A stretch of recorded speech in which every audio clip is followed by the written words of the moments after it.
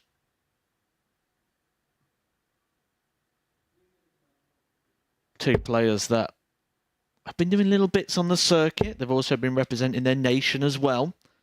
And straight away, something I notice is some very fancy darts. The darts of Tom Becker. But this is some start. 140. The Eidams debuted with a 4-0 win. Jim Mayer almost debuting with a max. But this is something you do notice as well when you go to 41. Some of these countries. I remember when I went over to Iceland, a lot of those really sort of detailed darts, really sort of complicated grips. 96.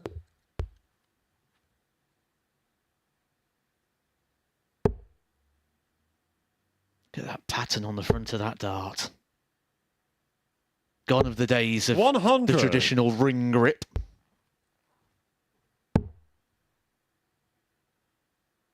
Well, so Jim, well, he's the Chizzy of 99. Luxembourg, draped in all yellow. Is he the Jose de Souza of Luxembourg? Because that was a horrific miscount. Just 9 darts in, something to keep an eye on. He will get away with it. Tom a long way back on 60. 300, but we have had some questionable counting in the past here at the Super Series. Started all right, started on the 19th, the way to 58. go. Then abandoned ship.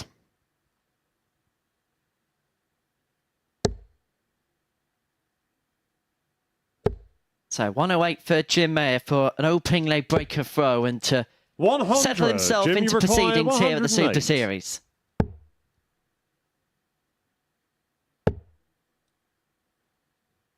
He's one of those really hard players to read as well. There's not too much going on in the eyes or 68. in the Tom, you face. require 140.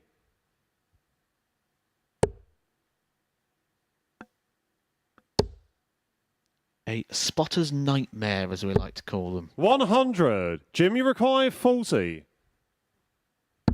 Game shot on the first That's leg. easy to spot. Jim Meyer. That was easy to hit for Meyer. 1-0, he leads in this Battle of Luxembourg. Second leg, it's Jim to Here's a throw little first. fact about Game Luxembourg on. for you, Matt.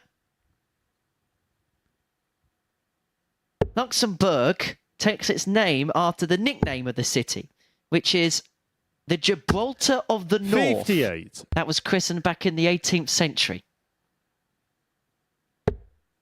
I've got a feeling you're going to be doing this quite a lot throughout the day. 100. And that was just off of Henry's head. I guarantee you there was no research or laptops involved. Misspent chartered. 67.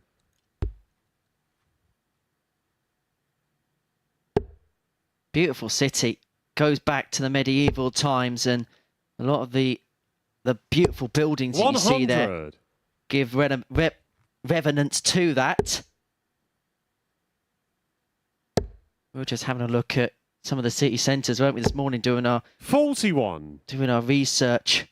An absolutely beautiful city, beautiful country, and one that's now looking to very much get on the tungsten map.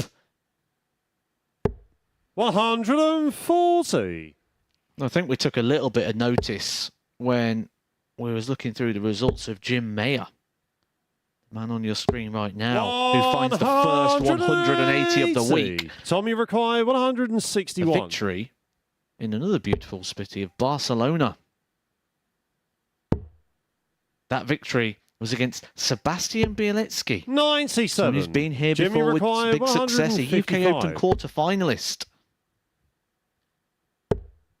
That is a sizable victory where he did reach the 55. quarter-finals of that Spanish Tommy Open. requires 64. We are talking about a bit of pedigree and class here as well.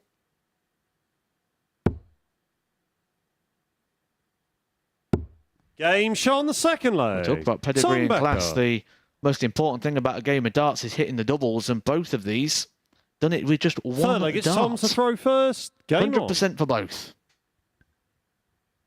And one apiece. And add to that, they're both averaging 87. You can't really split the pair thus far.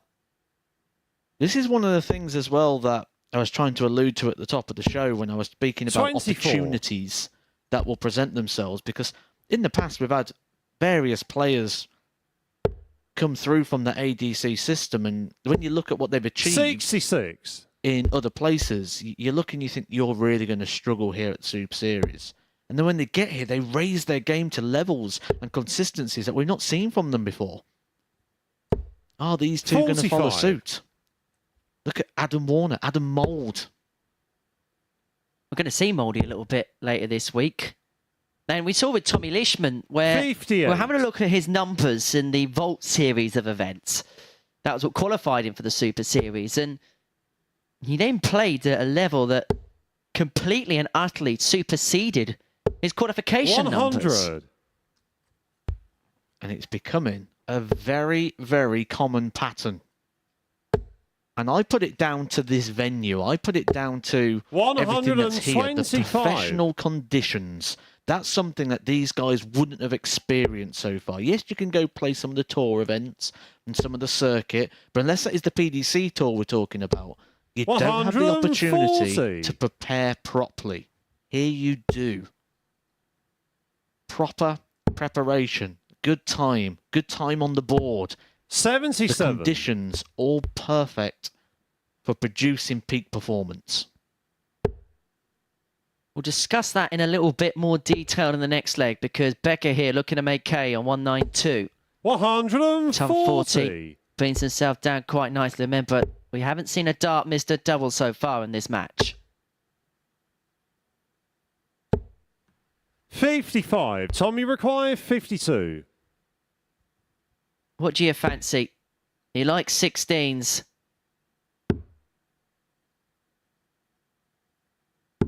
Game He shot loves on the 16s. third leg. Tom He leads Becker. 2-1. And just coming back to what you were mentioning there about tournament conditions and tournament play. Fourth leg, it's Jim to throw You can first. go to a number Game of on. tournaments and, well, you register around about 9 o'clock in the morning. You've probably got to field about 350 or more. You're playing on so many outer boards. And then by the end of the day, if they play the tournament 30. finals on the same day, you're completely knackered by the time you get onto the stage. That actually you kind of half lose that experience because all you're trying to do is trying to keep the body and the mind fresh. 100. And a lot of the time, these venues don't have proper practice facilities. I took a trip up to Wales to experience what that was like for a day. 180. 2 practice boards. It's not good enough to produce peak performance. However, when I went to Iceland, fantastic. They had a separate practice room. 100. Had 10 boards in there. Conditions, really good. But the downside of that is they love their darts. They want more darts. They play round robins, which 77. means if you're going to win the title, like I did, just to put it in there, You never mention it. you're playing for about 12 to 13 hours. 100. Sustaining that peak level for that period of time, that level of concentration is very hard to do. Good thing about this is you get to dip in and out of concentration. 121. Those are thoughts of the 2023 Iceland Masters and the MODUS Super Series Week 12 Series 3 Group B winner Matthew Edgar. 81. Jimmy required 93. 93 for Mayer to level this game up at 2 apiece. This has been a tidy tungsten tussle so far. 84. But is this the moment Tommy where Becker required breaks? 120. Straight up that vertical line. Tops. 100. Great effort. Jimmy required 9. The way his darts stand up, he might have just not been able to see much of that one. Double 2 for a level game. 5. Tommy He required started 20. off by saying the doubles was extremely strong, but this is the moment they need to be good. Is this the moment when it matters most? That we start to see the 10. misses creeping in. Jimmy required 4. Where the nerves begin to jangle. The arm becomes uneasy. And everything becomes so much harder than what it was before. Tommy required 10. That was a nervy visit there. Bit of tension in that one. You could see it hit the actual number 2. And again there, a long, long way off with that first dart. These are getting nervy and edgy. They're playing the moment. They're playing the situation. Jimmy They're required not just throwing 4. up the double here. This is 2 players that are playing it as we're talking it, essentially. Is it 3-1? Is it 2-2? And those first 2 darts standing up to attention was Tommy an required absolute 10. calamity for Mayer. And suddenly from some good doubles percentages, Game shot. Becker breaks to make it 3-1. Becker. But now his doubles percentage has gone from a base of 66% to 25% in the space of a leg. Fifth leg, it's Tom to throw first. The Game averages on. are taking a tumble. They're around about 87 apiece. They're both now in the 70s. Just shows how one bad leg and on the flip side, one really good leg can 60. really change numbers. And if all we ever look at is the numbers and the averages and stats, that sometimes it doesn't tell you the full story of the game.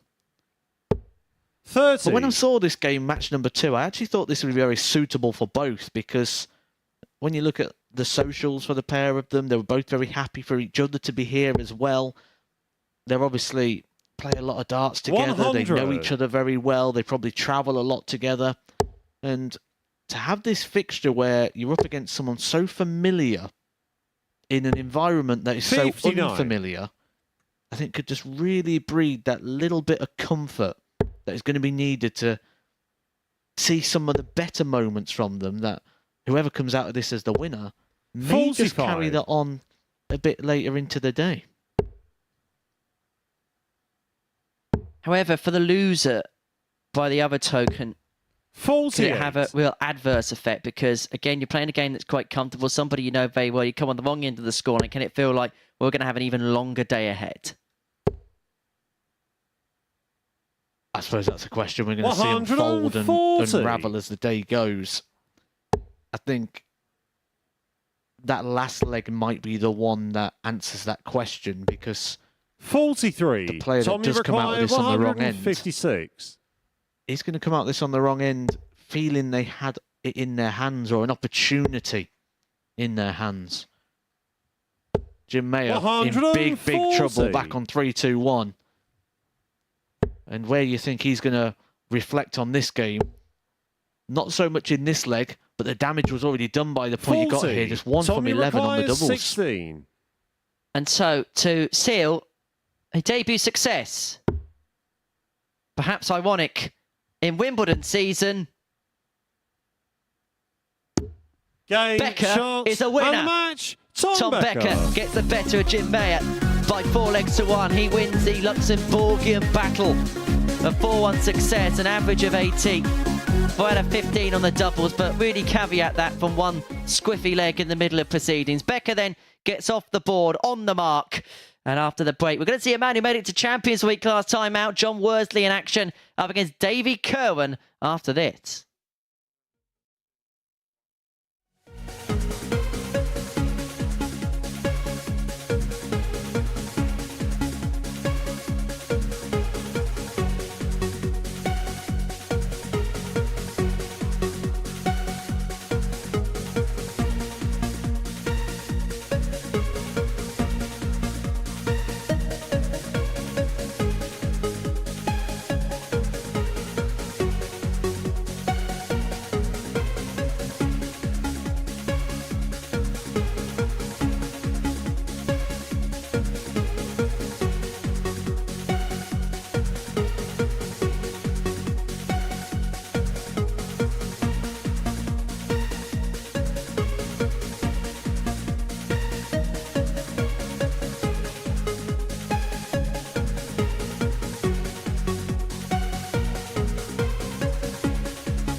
Welcome back to the Modus Super Series, where we've seen a couple of one-sided fixtures so far. Rennie Eidams and Tom Becker getting big wins in their openers. Now, attention turns to that man, John Worsley, who reached the grand final of the previous series, getting his campaign for Series 4 underway here. The Welshman takes on Scotland's Davy Kirwan on debut as an ADC qualifier here at the Super Series. And to talk you through the action, it's back to Henry and Matt.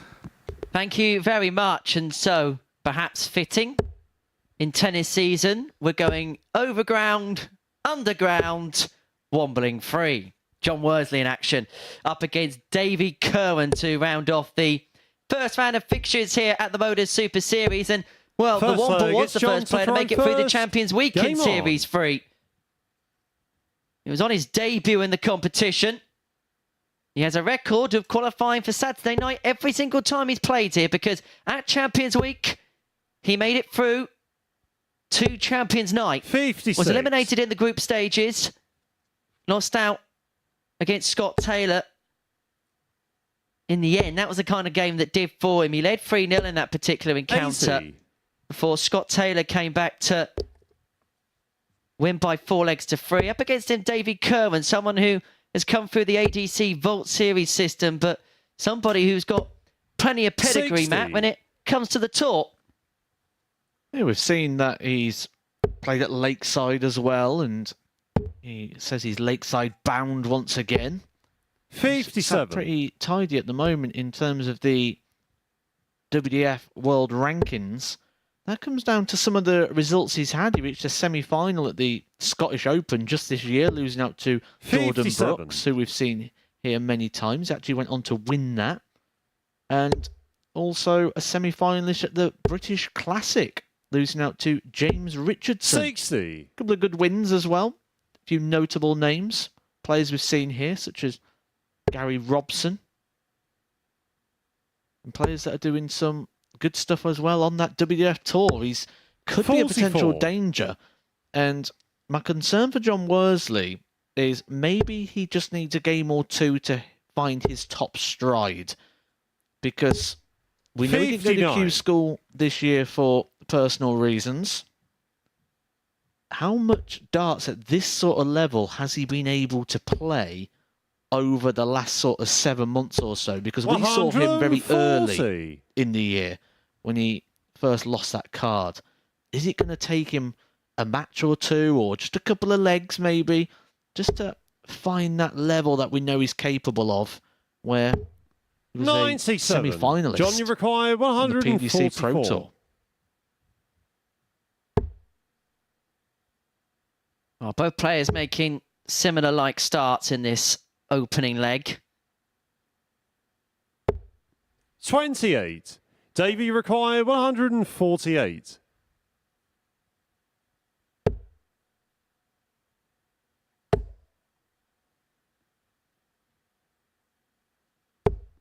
$60. So John, you Worsley, require 116 to take the 116. opener with the darts.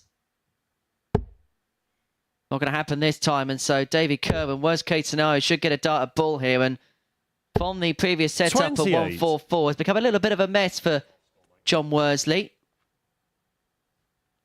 When John Worsley was here last time and he sort of stormed through a Group A campaign, played really, really well, they're the sort of shots that he was hitting all the time, those sort of low-ton shots or those combination finishes. They was the things that sort of separated him from the rest of the group. Davy, you require 88.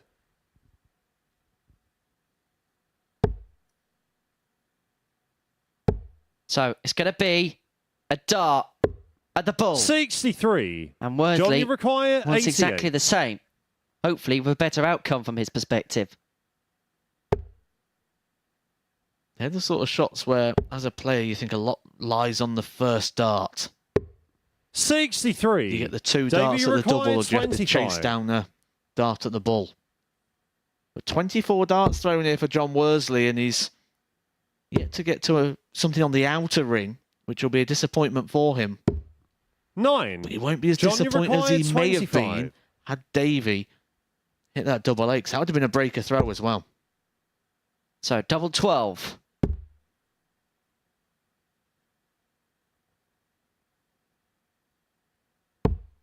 13.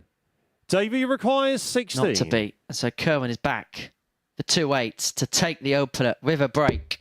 Game shot on the There first it is. leg. 1-0 to Davey the Scot. Kirwan. So, Davey Kirwan coming Second leg, through it's Davey to the throw first. ADC Game Vault on. Series. That was his qualification route here to the Live Lounge in Portsmouth. Now, the second series of the Vault concluded last night. A number of qualifiers. We're going to mention them as the week goes along. 97. 11 players, of course, 5 countries qualified to play here at the Super Series and guarantee themselves 5 days of play. And a further 240 players qualified for the national finals in 140. October, where the prize fund is going to be in excess of £18,000. More to the point, they reckon in 2024, they reckon the prize fund for the national finals 97. will be in excess of £35,000. Series 3 of the 2023 Vault commences today, where the top 16 regional players that have not already qualified will qualify for the national 96. finals. That's going to take place in Bristol at the Worsley Sports Centre on Saturday the 28th and Sunday the 29th of October, with a prize fund, as I say, in excess of £18,000. And this has become really one of the perennial competitions in amateur darts.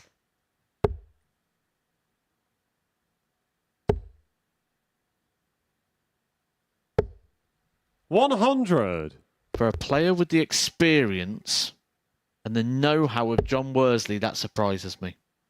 I said counting can sometimes come questionable. He's left himself on 165. 140. Traditionally, players there would start down on the 19s, but when you got the treble 20, I'm looking over to the 18s thinking, go leave yourself a finish. Maybe he just really liked the lie and was really confident. His darts do sit quite flat in the board. Maybe he thought he could just put it over the top into the treble. But unwise counting there from the Womble.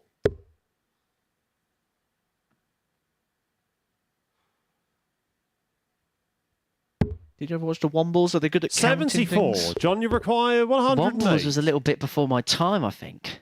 I was born in 2000, so I think it's a bit before my time.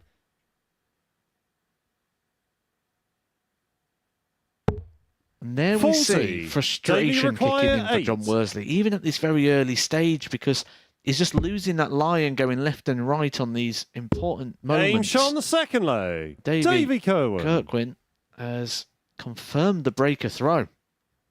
And at the moment, nothing Third coming leg, back it's John really to from throw Worsley. first. Game on. When you're here on debut, this is what you want against you. He's playing the group favourite here. The second favourite to win the week. And he is, at 42. the moment, the worst performer of the day. Well, put it this way, John Worsley came here with an expectation. Whether it's his expectation, I haven't spoken to John yet, so I don't want to put words in his mouth, but the 96. expectation maybe a lot of people was he gets through the Saturday night and he severely challenges for that title. Now, look, the first game in the week can always be relative. He's got potentially 24 matches to qualify after this. But 41. it's not the start that he would have desired. Well, Davey Kirwan has doubled down and John Worsley's currently in Davy Jones's locker. 140.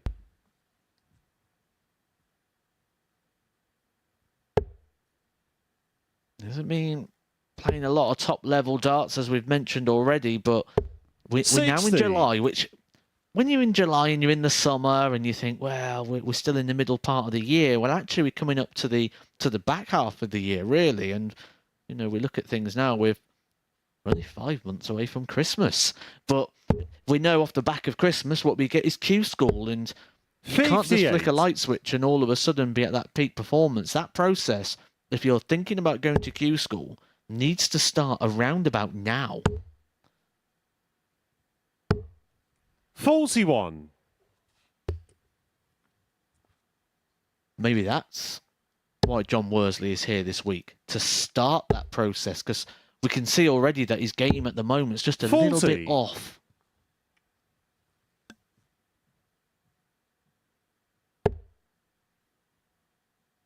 On form, Worsley would fill this up with that first dart.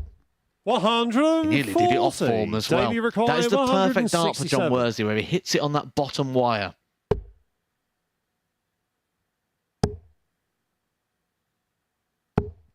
58.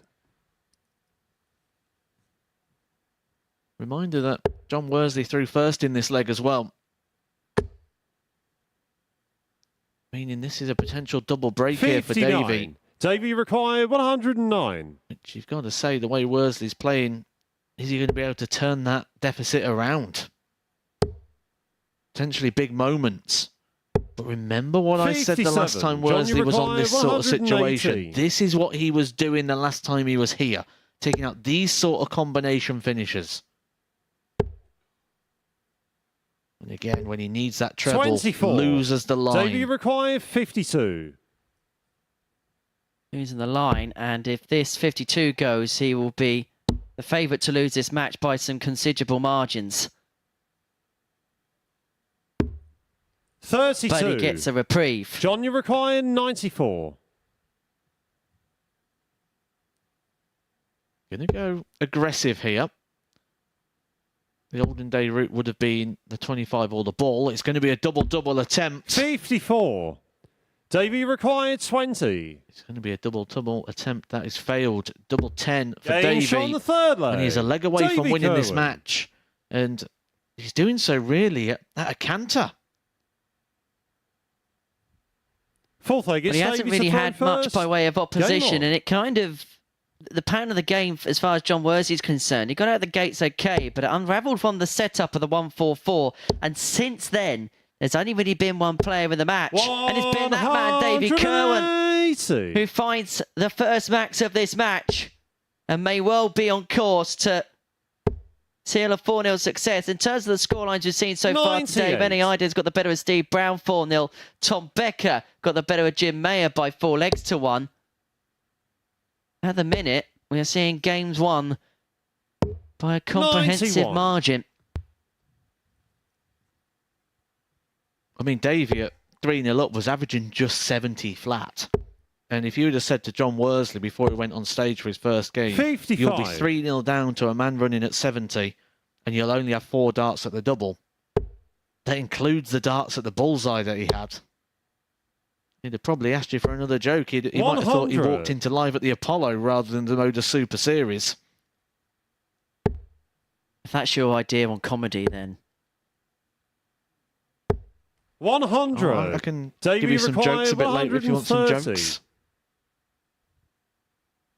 Davey Kirwan, he's got 6 darts here to do what Benny Eidams has done, and that is to win to 0 on your debut in the competition. 58.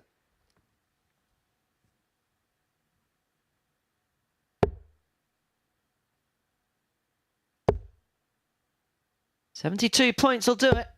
60. Davey That's for John requires Worsley. 72. It's going to be work for him to do as the day goes along. But for Davey Kirwan, it's going to be a dart at tops 52. to get it done in this turn, but he has the luxury of time. That's a nice start there for John Worsley. Could be able to set something up quite handy. 140. He's done his part, he's hit. Davey Now requires it's time to 20. But it's hope, just a 4-letter word. Game. Yes shot, is the answer, and match. because Davey Davey Kirwan seals a 4-0 victory against John Worsley. It's the perfect debut as far as the Scots is concerned. There is still work to do, well, for both players, but for Davey Kirwan, he's got a victory in his first game in this competition. It's a platform of which he can build upon. And so the end of the first round has seized here. And coming up after the break, Steve Brown is in action. He takes on Tom Becker.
Hello again, this is the Modus Super Series where we're into game 4 of week 10 and we've seen 3 big wins so far. That of course means 3 big defeats as well. Steve Brown going down 4-0 to Rennie Eidams in a bad start for him, but it could not have gone better for Becker.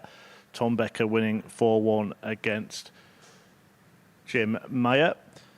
One of 2 ADC Europe representatives is Tom Becker. In fact, one of 3 ADC reps overall, though you might say 4 as the founder and chairman of the organisation is his opponent here. And to talk you through it, it's back to Henry and Matt. Thank you very much, Chris. So, seconds out, round 2 here at the Super Series. Steve Brown looking to come back from that 4-0 defeat against Rennie Eidams. As for Tom Becker, I wonder how much confidence he's going to draw after getting off the board in his opening game of the week. First leg, it's Steve to throw first. It's a bit of an Eiffel 65 clash here because, well, everything's blue on the stage. I'm just watching 100. Steve Brown here. I've been around Steve Brown for many years. We've had many and many battles in many different settings. And when Steve 100 Brown gets this look in his eyes that he's got right now, good things tend to happen. See how quick he approached 60. the hockey, never taking his eye off the board. He was very focused and determined, and he gives off this aura of confidence, even when he's not. I remember playing him in, I think it was Holland. 140. And we had a game and was in the minibus going back to the airport, and he were talking about how he didn't feel very confident at the moment. And I was like, 58. but during our game, I got no vibe of that. I just got the vibe that you felt great. He can give off this aura. And I'm just seeing that a little bit in him at the start of this one. Be interesting to see how it goes, and especially against someone who's inexperienced like Tom Becker. And I suppose as well, look, he's not going to be happy with the way he played in that first game. And maybe he's that type of player that 59. so irate about that performance that could be dangerous for everybody else because he's going to come out with a little bit more vigour the next time round. When we talk about people though that play with the 100. weight of expectation, I think Steve Brown is potentially one of those as well.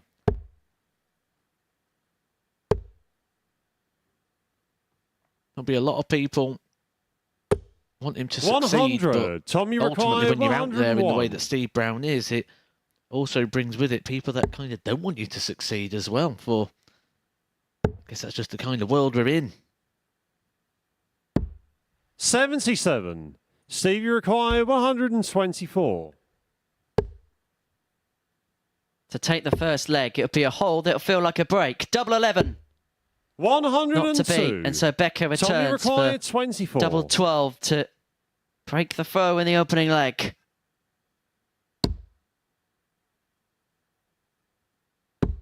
Game shot on the first leg. I wasn't sure if that was a good dart there for Tom Becker, but he somehow hit the back end of the dart, hit the flight, and it's gone in the double. It ended up Second being leg, it's Tom actually to throw a good first. dart for Game him. on.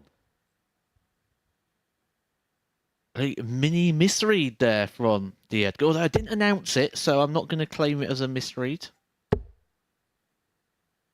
But a good start once again for 97. Tom Becker. 17 dart breaker throw.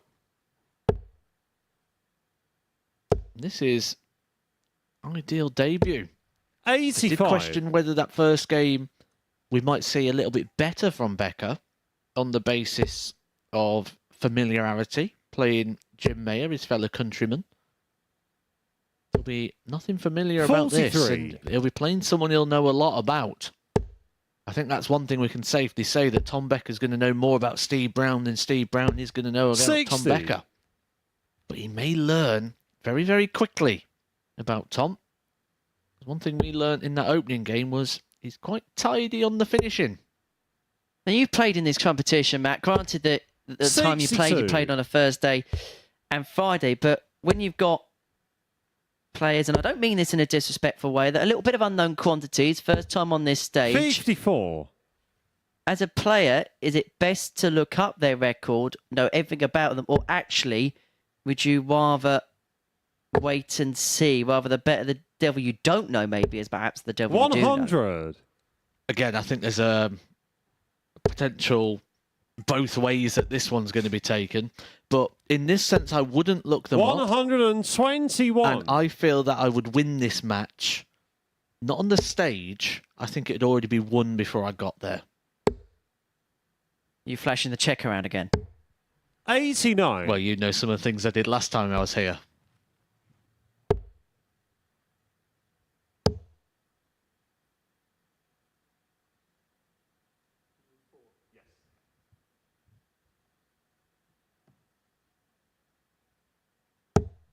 $134. Tom, you require Brown 110. sets up to lead 47 to get the break back. Becker looking for the 110 to hold for a 2-0 lead. He's going to get a die in his hand, a double 16. 94. Steve, you Just require the other side. 47. And so Brown to get what would be his first leg of the day. Lost 4-0 to any Eidams in his opener. Game shot. And he can get rid of that duck Steve next to his Brown. name. 1-1. Whenever that happens as well, the first thing I do is I watch the player. Third leg, it's Steve to Watch throw their first. reaction. Game on. Steve Brown there was one of aggression. Which I'm not surprised by, actually, because I remember 58. the old COVID days, darts at home and all that malarkey that feels so long ago now. But I remember the darts show sent out a camera to go and film a 58. player playing in the home situation. And Steve Brown was the player they went and watched, and 100. he had one of those punch bags, but which are shaped like a person, and every time he threw some bad darts, he'd punch it. So he sort of practices with a bit of 58. aggression as well. Unfortunately for that mannequin, it took a beating that day. They actually had something similar last week when I wasn't here. They had a punch bag with my face 60. on in this production suite. They've also got the dartboard cover as well with your face on that they use as well. To be honest, I've seen half of them play. There's no way they would have hit the 140. board.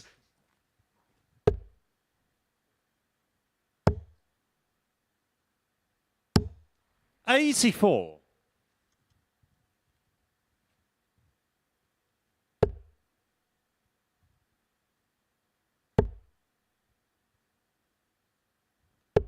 Pace of game here that will 45. probably suit both. Neither of them like to race through the action. We're certainly not going to get a Yellow Class and Chris Landman style game here. 43. Obviously, wrapping up last week's action. Good lineup as well, that Champions Week. Nearly got our 60. full lineup. This Steve, is week require 10. 156. Week 10 of 12. So only a couple more opportunities left to players to book their positions. 60. Try and Tommy take that require title off Luke Littler. 140. Who is going to be in the lineup himself.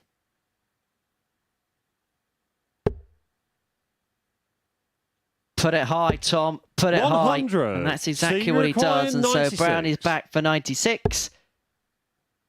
They take a lead for the first time today. It's not going to happen. And so Becker 56. Tommy require 40. comes back himself for 3 darts at tops. Game And shot on takes the a 2-1 third leg. advantage. Breaker Tom throw. Becker.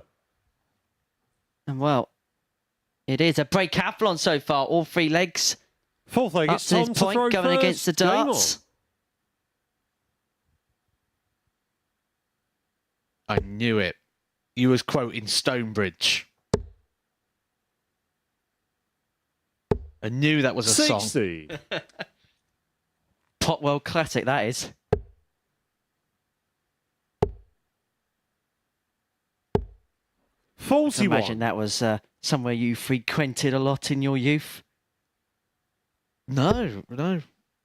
But I do know the song. I remember it well. 43.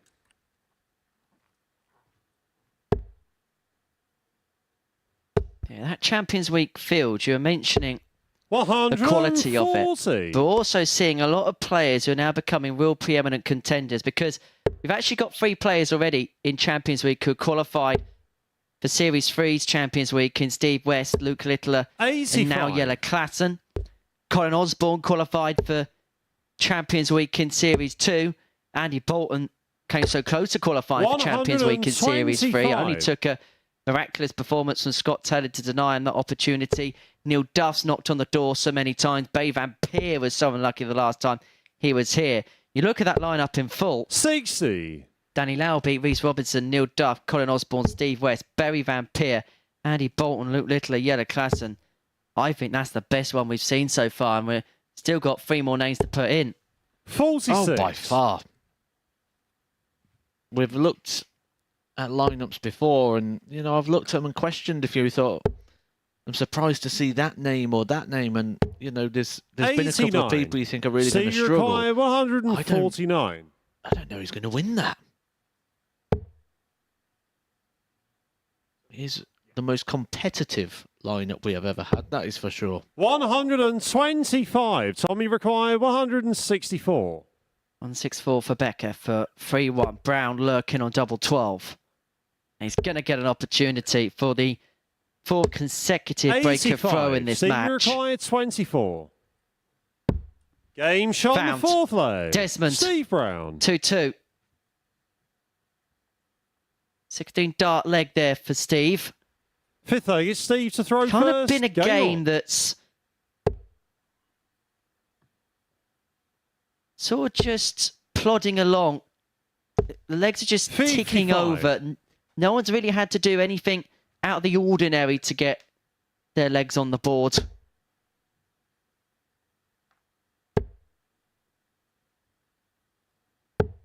And with 59. that, you'd expect that with that sort of pace of game, it'll all be holds of throw, but it's actually been the opposite.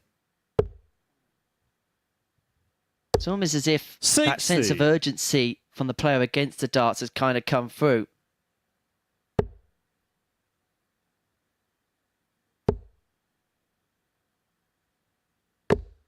$140. 140 there for Becker. That's his 3rd of the game.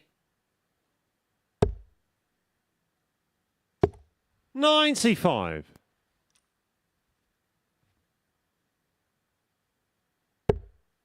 Interestingly, just going back to Champions Week, 9 players already in. 6 of them 60. had previously held PDC Tour cards. And of those who haven't held Tour cards, Luke Littler is bound to get one next year because of his development tour exploits. He's the reigning champion in this competition. Neil Duff is the 46. reigning WDF World Champion. And Danny Lauby is one of the best players in the United States. That's the field we've got at the end of July and the beginning of August. Now, 60. tickets for that are on sale via dartshop.tv. And you scan that QR code to be a part of that particular night, Saturday the 5th of 140. August. And you can also be here every Saturday night, including this week. Dartshop.tv, the place to be, the place to go if you want to come and join us. We've had some real good atmospheres the last couple of weeks. 60. Steve, you require 105.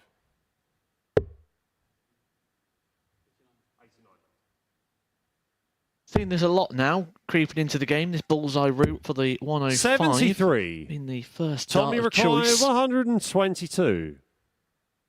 Didn't quite work out there for Steve Brown, but he's left himself very handy. And he will return. An opportunity 40. to get something Steve very rare in requires this game, which would be 32. a holder throw. The lesser Game shot on spotted the holder 5th throw leg. goes in Steve Steve Brown's Brown. direction to lead 3-2. Brown is on the hill. 6th leg, it's Tom to throw first. Game on.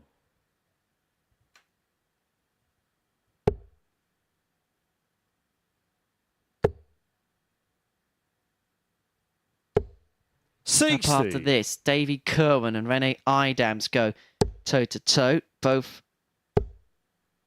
4-0 winners in their opening 100. matches of the day. Eidams beating Brown by that scoreline. Kirwan beating, well, the favourite to win the group in John Worsley by that 4-0 margin of victory. 100. I think this next game coming up really, really intriguing. 100. It's where we can start to reflect on what we've seen in our opening round of fixtures.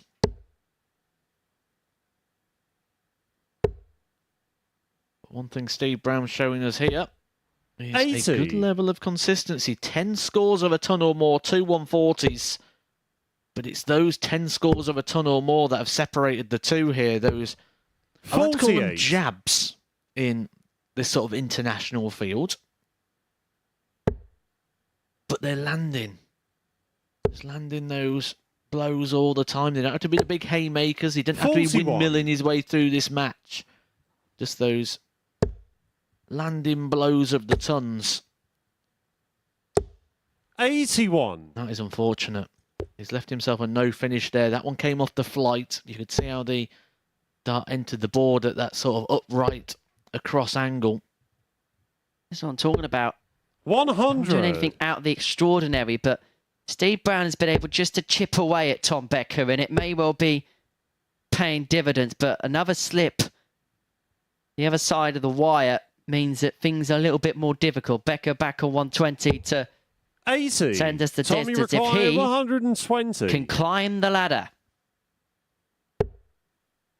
Can you climb? No, he can't. He fell off on the second step. 60. Stevie required 92. This is for the match. Game, shots, and the match. And that is a win for Steve Brown by 4 legs to 2. He's on the board, getting the better of Tom Becker by that particular scoreline. And so after that 4-0 defeat against Rene Eidams, only one in the day, Steve Brown is into the winner's enclosure. 4-2 victory for him. Next up, 2 players who won 4-0 on their debut earlier on today. David Kirwan is taking on Rene Eidams after this short break.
If you've never been to the Super Series before, do be sure to book your tickets. It really is a unique Arrows experience. And trying to book their tickets are the players in action in Group A. Davy Kirwan and Reddy Eidams, both with excellent starts to today's play, winning their opening games.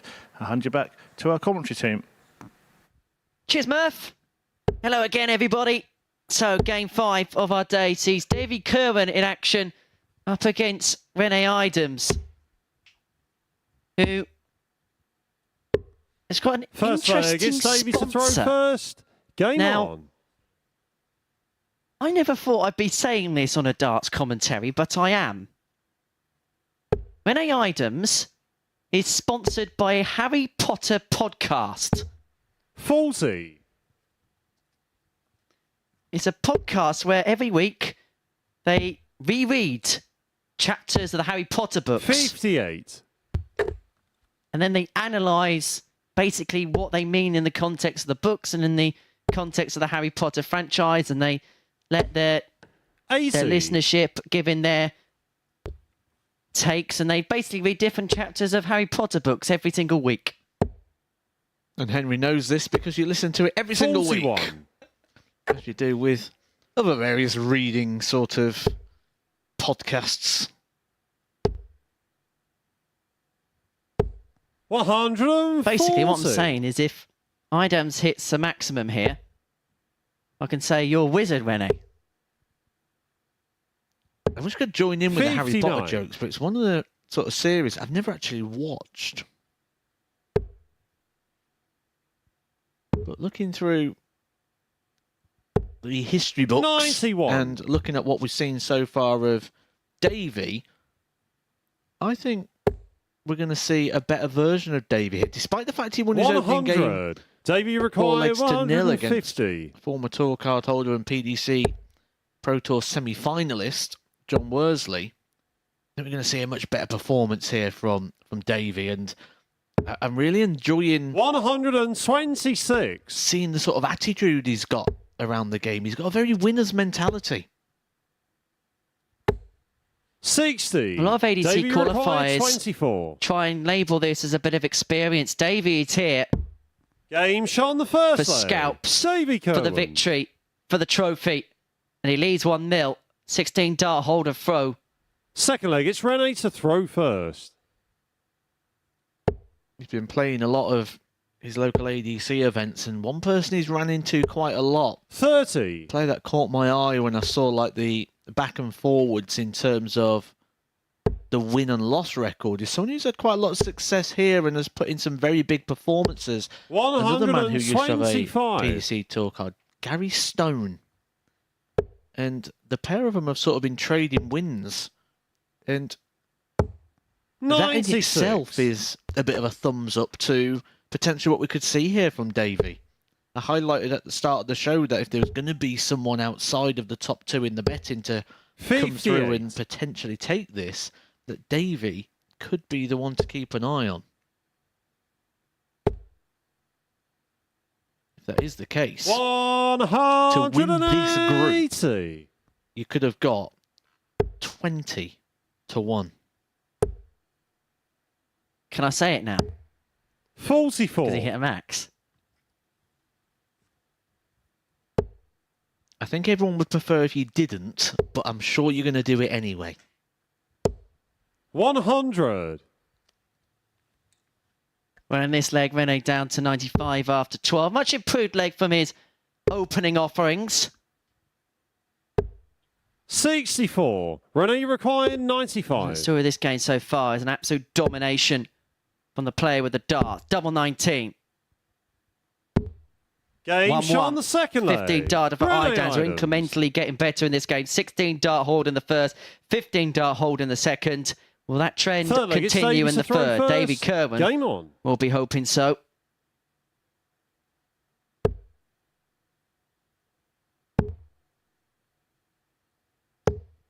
$58. Expect to see Davy playing in blue most of the week.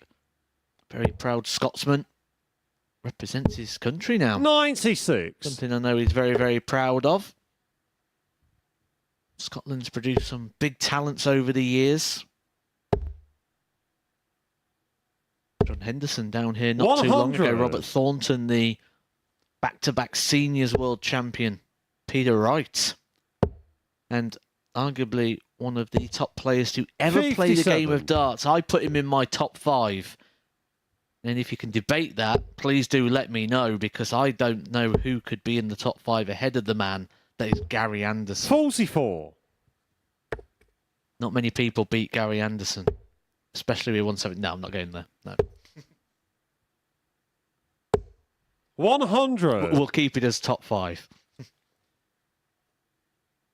It's always an interesting debate, that top 5. I think you always know the number or the type of players that are in there. 59. It's just what order do they go in. Gary Anderson's always in there. I think over the years we may start to debate people like Gerwyn Price, Peter Wright potentially going into that top 5 conversation. I think we've got a player playing at Champions Week that in the future could be entering a top 5 conversation. I fully agree. 59. We're talking Running about require 108. a little aversion of a player. 39. So Eidams on the cusp of a break in the 3rd. 99. Running requires 69. Feeling like we're beginning to learn the level that Rene Eidams is going to produce this week, as he misses the big number there. Averaging 83.4 in this game, 85, 89 in the 1st. 37. I think we're going to get a baseline with Rene of around about low to mid 80s over the course of the week.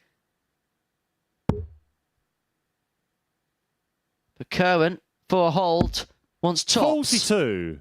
Rene require 32. Doesn't go, and so Eidams back for the break of throw, finds the break, pins double 16, leads 2-1.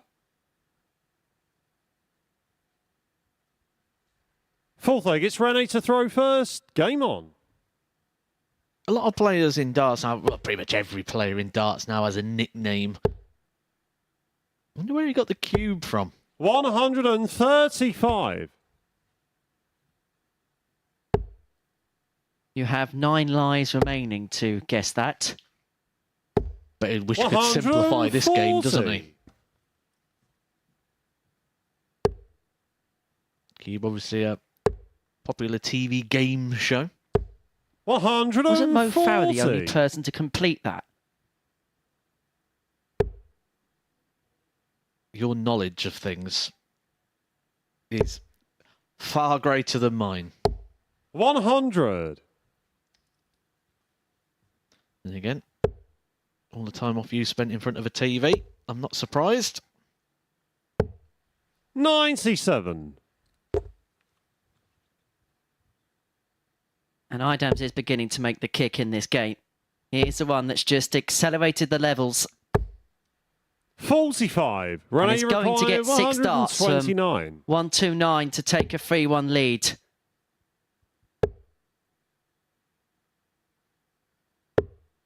64.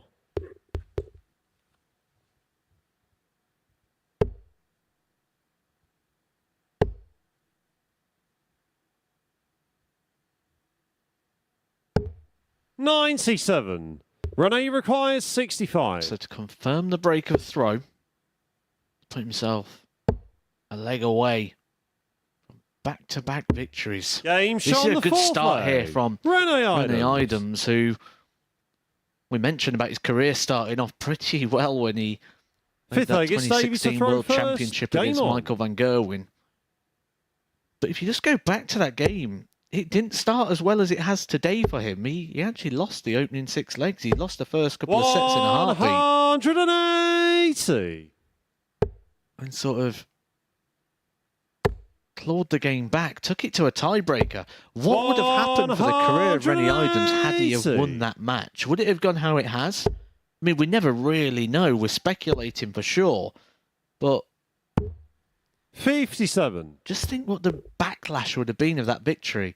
Even now, when you look back at it, people are saying that would have been the biggest upset in World 57. Championship darts history. It was one of those moments where you know exactly where you were when that game happened. 94. You knew exactly where you were sat, and you were captivated. You were glued. I remember going to Canada 6 months after, and they were showing a repeat on one of the TV networks out there. And there was Canadians 50. in a bar that were glued by this game that took place 6 months 170. prior because they heard about MVG and they were amazed by what was happening. Are we going to be amazed by a big fish? 98. Well, MVG was the world #1 at the peak of his powers. He didn't lose many games at all in that period of time.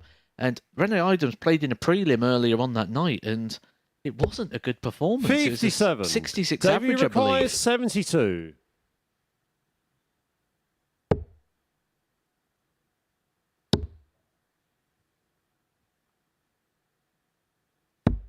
$32.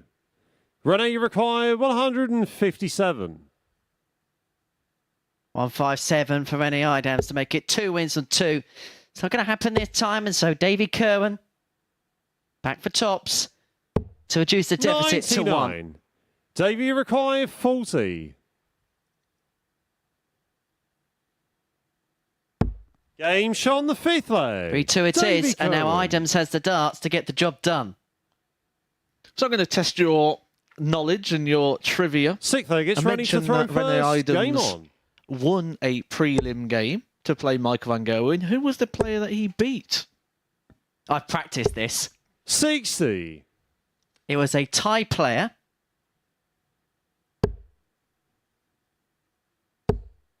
Under the name of 100. Vanuat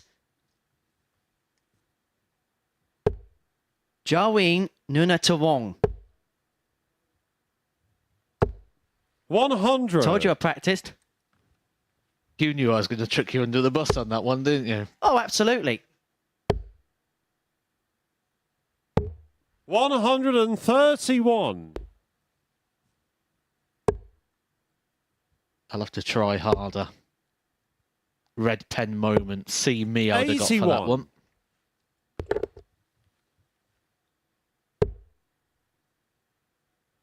But Davey is playing harder. This is that winner's mentality I was speaking about earlier on, where 100. I don't think it really matters the scoreboard situation in terms of what the score line is, how far ahead or behind he is. The only thing that matters to him is the 3 darts that are in his hand. And he's once again set him up on the 170. Davey require 170. I'm going to go as close this time. A bit of frustration there. He knows that was not a good dart. And so it presents 78. Rene Eidams with the opportunity Rene now require on 120. 120 to seal a 4-2 success. Ton left. Can he climb the ladder? No is the answer. And so Kirwan from 3-1 down to bring it back to 3 apiece. Davey require 92.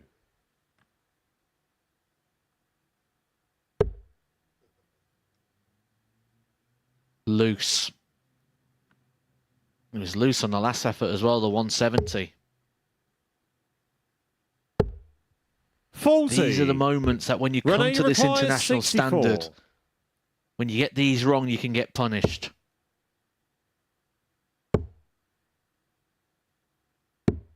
32. Could not.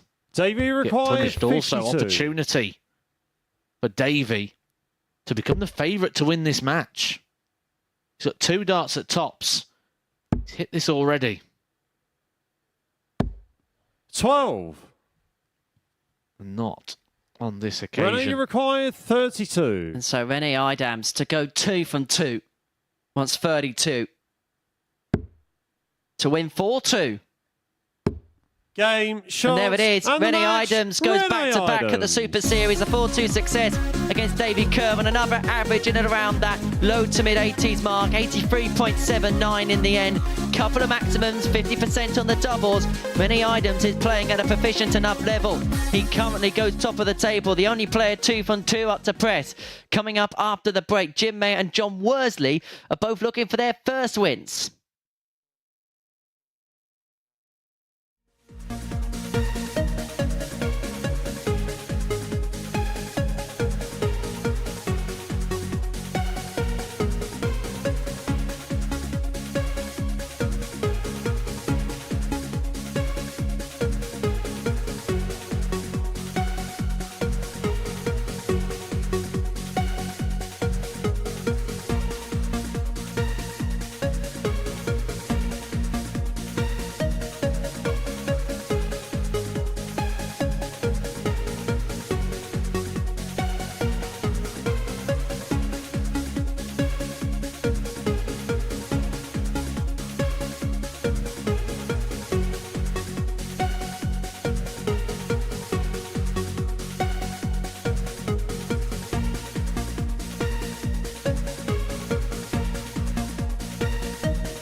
Game 6 is about to get underway here at the MODUS Super Series, and it features 2 players who only won a leg between them in their first fixtures. On debut, Jim Mayer losing 4-1 to Tom Becker, but it went even worse for the Womble John Worsley, beaten 4-0 by Davy Kirwan. Both players looking to put things right, and the game is about to get underway. Yeah, thank you very much, Chris. So, the end of the second cycle of First leg, fixtures here at the Super Series about to get underway. Luxembourg up against Wales. You don't often say that in sport.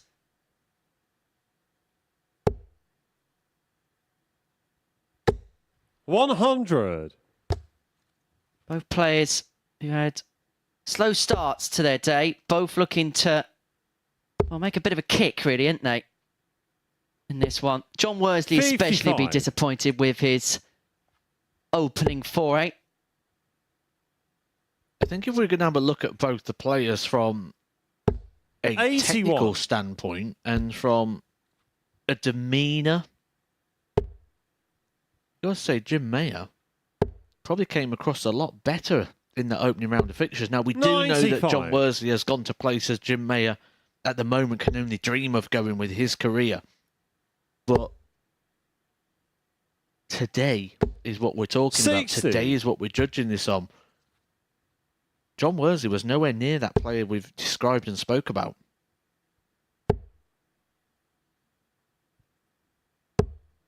$41.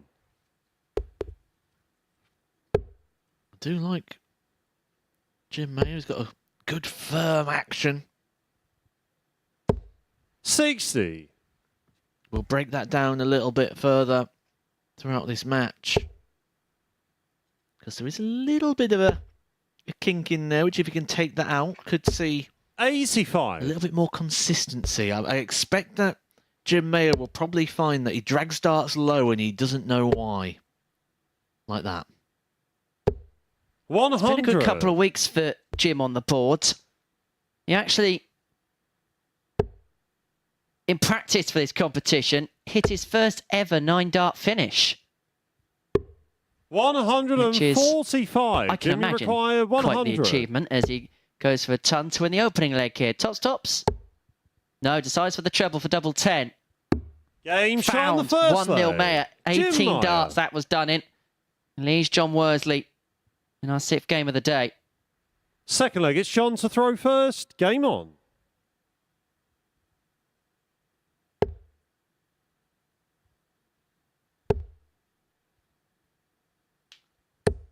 $60.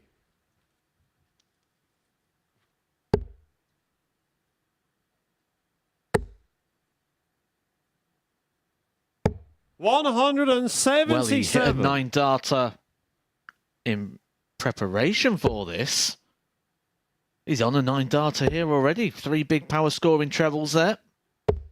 45. What is it they say about practice? Practice sometimes makes perfect, but not on this 100. occasion. So I mentioned we was going to take a little look at the players' throws. We're going to take a look from the side angles when we get the opportunity. 60. It's the shoulder of Jim Mayer. At some points, not every single throw, is not supporting the height of the arm. And you'll see how it drops. Now, 41. the shoulder should just be a supporting joint and the arm moves like a lever. The elbow acting as a hinge. But at times, that shoulder isn't supporting the arm, so the arm and the follow-through ends up coming very low. Now, what that's going to do is that's going to drag the dart down 140. low with a high upright angle.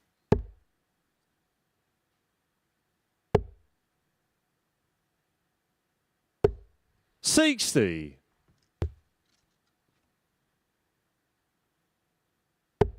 We'll keep an eye on that as we go through, see if we can get you a nice example shot. It's really key to see the final 81. product Jimmy of the arm require and the 123. extension where that's ending, and when it's dropping through low, the dart will obviously come down low with that.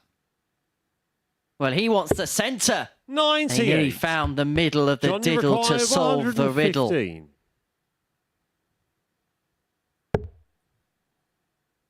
And so, can't find the treble there, which would have given him a dart at double 18 to level up at 1 apiece. And so Mayer back for 25 with a break and a 2-0 advantage. 59. Jimmy required 25. Playing really well here, averaging just under 89, double 8. 9. Looks like he's Johnny relaxed a little bit required more, but a couple of 56. missed doubles there has opened up the window of opportunity for Worsley. It's 2 at tops.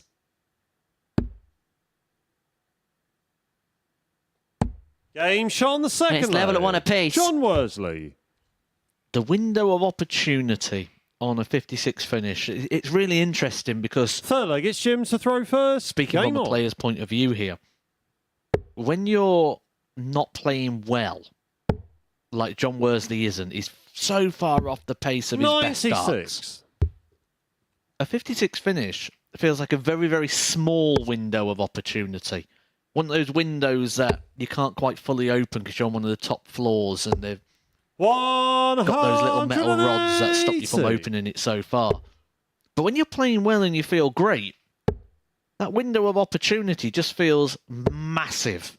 26. Feels like a big opportunity when you get 2 darts at the double. But in those sort of situations, especially when he's been losing the lie, he might not even been as confident on the big number. Now, you've been on big stages in front of the cameras and struggled to get your first leg on the board. For John, is it a case of, well, the relief is there because the first game was anything but ideal, and now he's got that first leg? It feels like this game has just slid a little bit back in his favour. I thought you were going to compliment there, and then you just stuck the boot in, didn't you, at the end? So I suppose that's 1-1 now. 100. So. But yeah, the worst feeling is to lose a 4-0, especially at the start of the day. You've got to get that leg on the board 99. because it's a sense of embarrassment. 140. That's what it feels like, and you can deal with it in a couple of ways. You can get frustrated, you can fight, or you can just laugh it off and stay 41. on target. Talking about stay on target, that was the worst possible dart for John Worsley there, slipping into the single in the last day. He was better off having a bounce out because now, 93. no matter John, what, it's a 99. 3-dart combo for the break. Well, he's at the seaside. Can he get the ice cream finish? 59. Jim, you require 148. You can get an ice cream around here for 99 pence. Quite a pricey area here in Portsmouth. 94. When you talk about the John, 99, Jim Mayer may be all at sea if Worsley can find the break. Game shot on the third And it'll leg. feel like a John seaside Worsley. nightmare for Jim Mayer. John Worsley leads 2-1. I speak about it Fourth every leg, time it's I'm John's here. to throw first. I like Game branding, on. I like shirts, I like all logos. I love Jim Mayer's logo on his back because his initials are JM, but the way it looks, I keep looking thinking, has he got Jim written on his 140. back or has he got JM? And the fact that it distracts and you can't quite fully tell what it is, I think that's fantastic bit of branding and awareness there from JM or Jim. 83. Now, there is a star attributed as well to the shirt of Jim Mayer. And I wonder whether that's in tribute to his Luxembourg Open success. 135. Former champion in that particular competition. You usually see the stars on the shirt for world champions, but that 58. Luxembourg Open success must be a huge achievement for him. And maybe that might be what it's in tribute to. 99. I think the colours of the stars also are quite representative, aren't they? A lot of people have like a gold star when they've won the World Championship. 125. John, you require 127. 127. And game. 102. He knows the game. He knows everyone loves the 1-2-7 and game. Didn't need to go with that route. 90. He could have set this John, up. He you could have been require coming back at a double. 25. But some people, if there's a shot on the board, they're going to be going for it. That's the big number scenario we spoke about in the last leg when you don't feel confident. 21. Jim, you require 145. And suddenly this becomes a little bit of a mess. He's down on double two and Jim Mayer's on 145 and he's going to leave himself something makeable. 97. This leg John, you require 4. is not conceivably done. This could get a little bit hairy and scary because he's now up at the madhouse. Game shot on the But fourth finds the leg. double one to John lead 3-1. Worsley.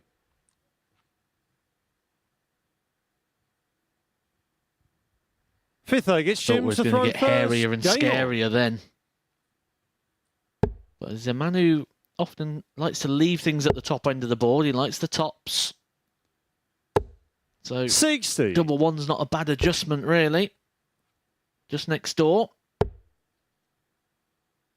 You tend to find that it's the players that don't like tops that really fear the 79. ones and the fives. Because the breakdown to them isn't pleasant. Well, especially on the ones, it's a no score. 140. Well, Wales against Luxembourg isn't a fixture you see across all sports all the time. The last recorded meeting in any sport I can find was a 83. European Championship qualifier back in 2010. Wales won by 5-1. Team managed by John Toshak. 100. The Welsh side. Clear the likes of Craig Bellamy, Robert Earnshaw, Ashley Williams, Brian Stock. 140.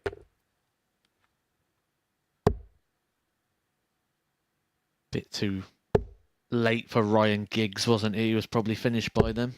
He 83. retired from international football in 1993, didn't he?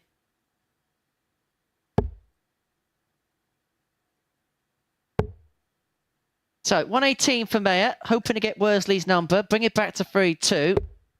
44. Jim, you require 118. The treble would have seen him go down to the bottom of the board and to double 19. 40. And so Worsley John, you to require win it. 155. There's something a little bit rip-roaring.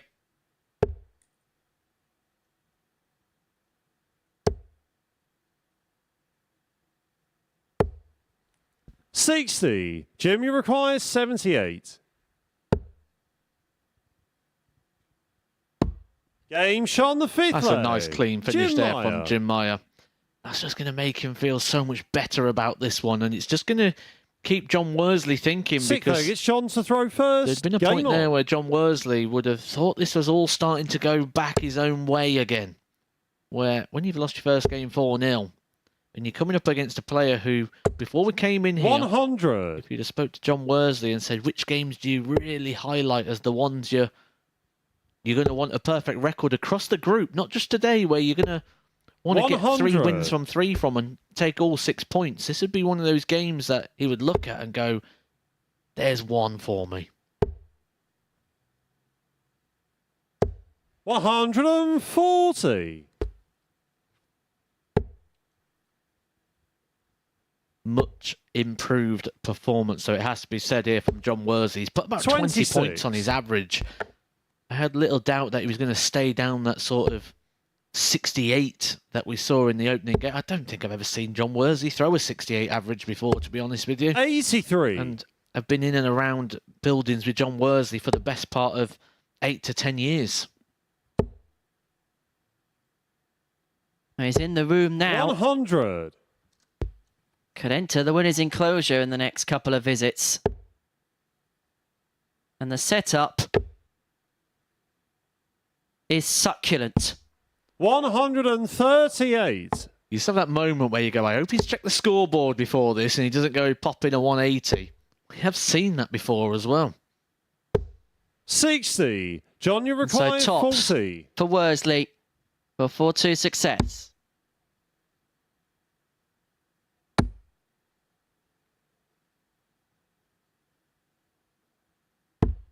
5. And that there is the danger of the darts lying down the way he does.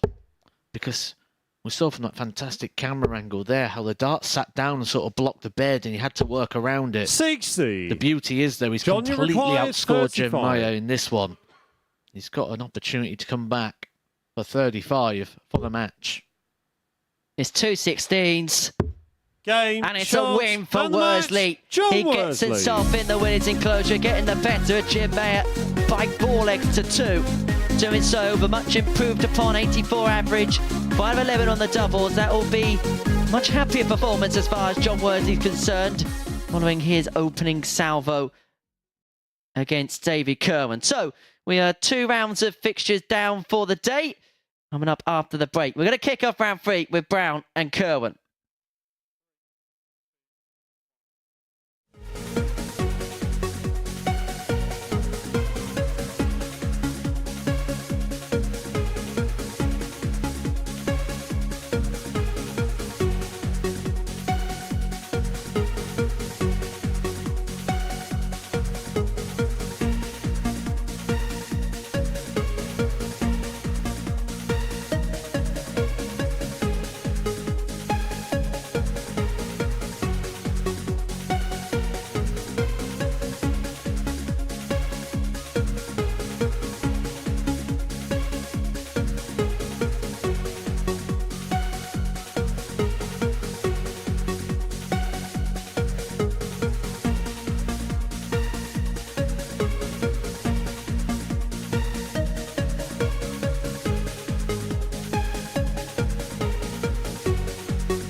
Welcome back. 6 games down then here at the MODUS Super Series in Group A. Matthew Edgar has been casting his eye over the action, and we'll take a look at the results so far, Matt. What stands out for you from the results today so far?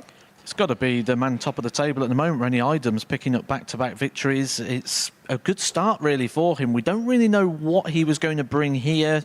The form and sort of the amount of darts he's been playing has been a bit sporadic coming here so far, but winning that last game, especially against the throw, really good sort of performance lines there from him, and he's looking consistent, which I think is going to be the real key in this group, because it's looking a bit wavy at the moment in terms of that performance line. Yeah, Eidams started in perfect fashion with that 4-0 win over Steve Brown. Another 4-0 win earlier on today. Davy Kirwan beating John Worsley 4-0. That was a real standout result, wasn't it? It was a surprising... Maybe it shouldn't have been. I think it was more surprising how it happened, because actually when we look at Davy Kirwan and we look at what he's done, 2 big WDF ranking events he's reached the semi-finals of, and they're hard things to do, especially when you look at the length of performance throughout the day. I think the style of the victory is what was the surprising thing. 4-0, certainly not a scoreline many people would have had there.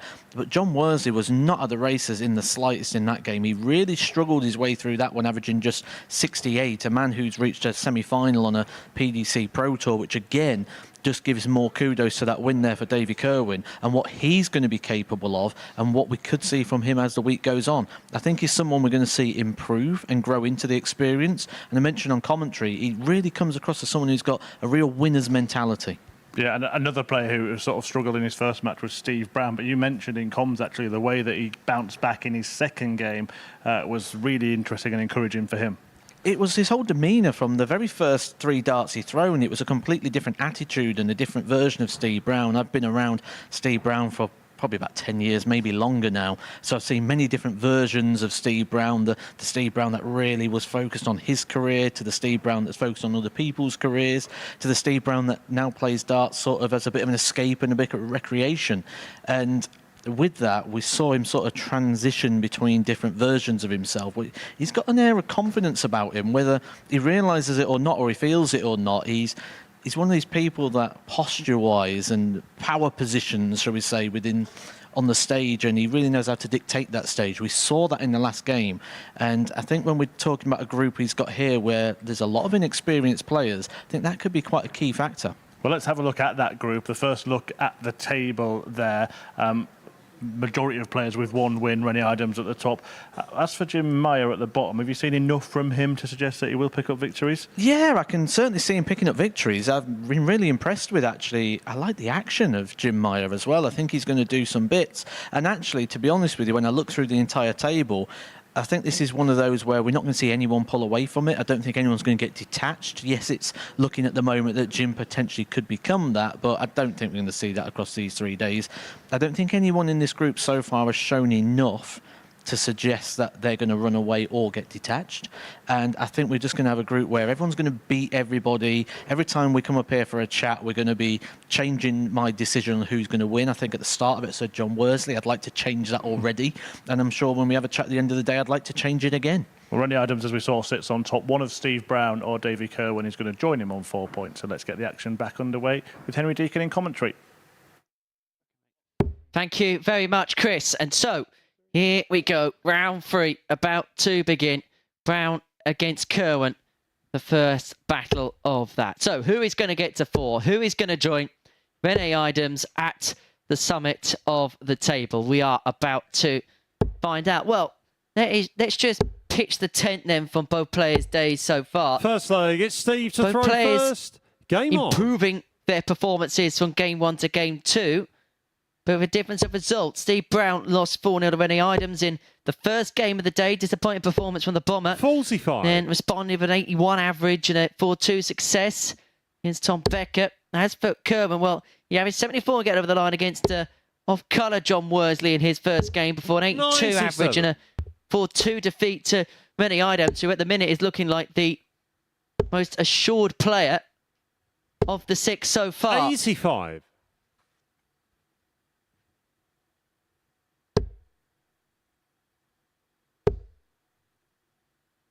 We're not happy with that second 47. dart. The bed completely blocked and so had to run for cover.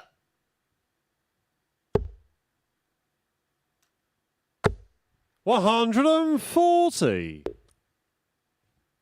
Well, usually by this point of the day, we'd get a rough guide on how things are going. But if you actually take out 78. many items, is perhaps level from game 1 to 2 has been the most consistent. We're still leaving ourselves with a lot of questions, I think. I don't think we're going to get any answers for a very, very long 125. time either. This is going to be a group of people that they're just going to keep beating each other. And all you've got to do is look down that winning line of averages so far we've had today. 85, 80, Steve, 74, 81, 106. 83. It's there for the taking. It's there for the opportunity. And that was the word I said at the very start of the day. And they're the opportunities that are going to make the difference. A 106 finish there from Steve Brown. A 15 darter. Second leg, to hold his it's to throw first. Game on. I think if you can find that form for 3 to 4 matches, that's going to be the difference. Yes, Rennie Eidams is top of the table at the moment. He's been 93. doing so. But a running average for the day at 84 is vulnerable. We've seen players not win this group, averaging 90 80. before. Again, that's why we go back to that big word I said at the start of the day, opportunity. There is a massive opportunity 60. this week for someone to stand up and be countered. But that player you feel is going to somehow have to go through Daryl Pilgrim. 180. Well, Steve Brown, it feels, has just awoken. 15 darter in the opening leg, maximum here. 46. He's incrementally getting better.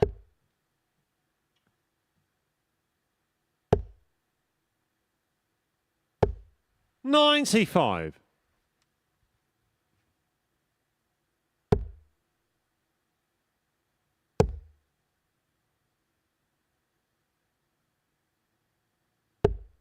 $168. Excellent Stevie for Kirwan. Reply, 146.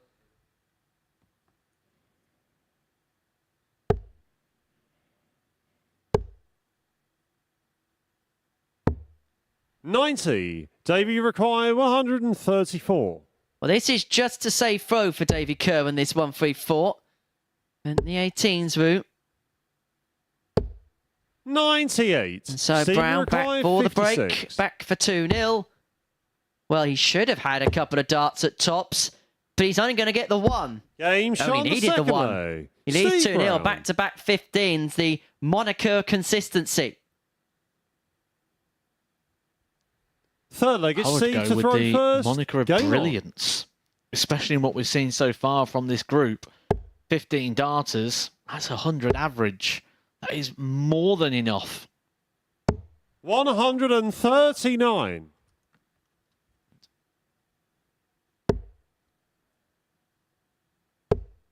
He is absolutely bossing this one. 44. Opening with a couple of big trebles in this one as well. Just see at game number 2, something change in Steve Brown. 59. And one thing I like about Steve Brown, this is something you can learn from as well, is he's not focused all the time. When I went out there, he was 41. waving up to me at the balcony and smiling away. But as it came closer, and certainly when Charlie, our referee 58. today, said to the players, 6 more darts, everything changed. Whole demeanour, this whole attitude. 60. This all went a lot more serious, a lot more competitive, a lot more ready.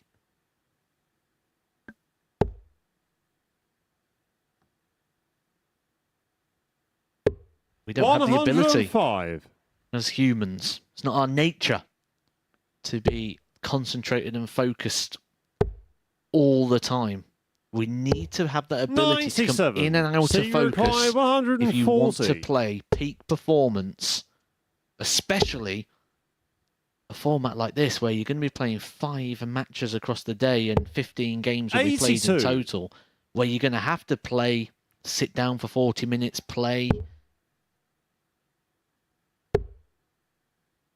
Well, essentially, the players are here for 5 hours, 99. but they're focusing Senior on 5 Clive, 10-minute 58. spurts, pretty much. Tots are 3-0. And this really is a purple patch for Steve Brown. 18. Davey require But he can't correspond 160. it into a comprehensive lead as of yet. But he will get more opportunities. Davey unable to take out the 160. 60. Still Steve losing himself require on 40. a 3-digit number.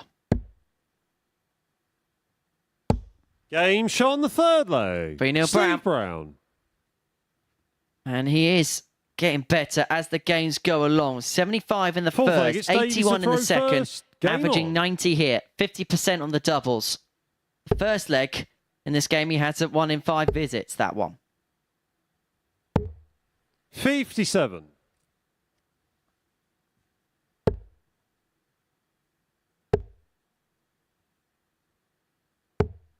$44. I talk a lot about how Steve Brown sort of put his own career on the back burner. But he knows how to dig into it. He knows how 60. to go the extra mile. Because when it was coming up to Steve Brown actually losing his tour card, for 6 months or so, he really focused on his own 85. career. And he was having deep runs in those Pro Tour events.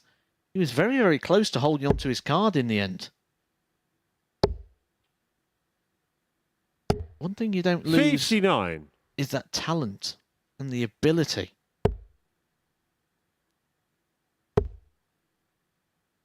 Just got to put 85. in to be able to maximise it when we're talking about at elite levels. But that's why as well, Steve Brown, in a week like this, you've got to say, as it goes on, is surely going to get better, especially if we end up seeing him in a Group B or C campaign. You'd then be saying, okay, Steve Brown's a strong contender now to be getting through to Saturday night. Well, Steve Brown 61. made it to the Saturday night final the last time he was here. It was actually in the same week John Worsley won in Series 3 back at the beginning of February. 46.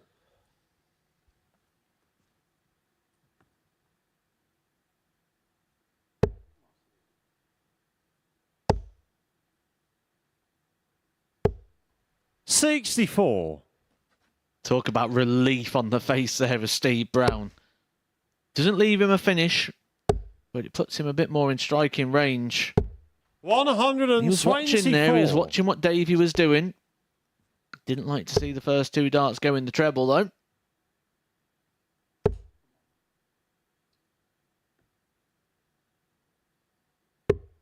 $65. Davey requires 70. Davey, who's yet to have a dart at a double in this match, will get 2. I mean, 2 at double 8. He only needs the 1. Davey Kirwan. He's been consistent on the finishing, 33% throughout the Fifth day. leg, That's it's a 1 Steve in to throw 3. first. Game on. It's where we say you need to be here at the Super Series, so he's bang on par. 1 from 1 in this one so far. 45. That just shows the story of the match until this point, that Steve Brown has just been completely outscoring Davey. 134. Did say until this point, because that one feels like it's turning very slightly as well. The Steve Brown average is starting to tumble. Gone from being up around that 100 mark in the early parts 125. to an 84.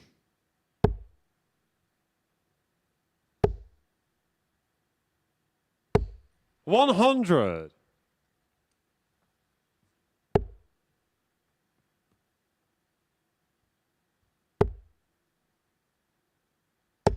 $140. Oh, a fantastic couple of darts there. You could see how he sort of blocked the bed and then moved left to come around that dart.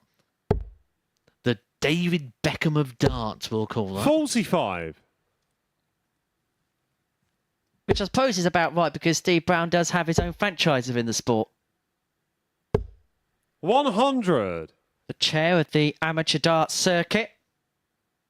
And of course, the JDC, the Junior Darts Corporation.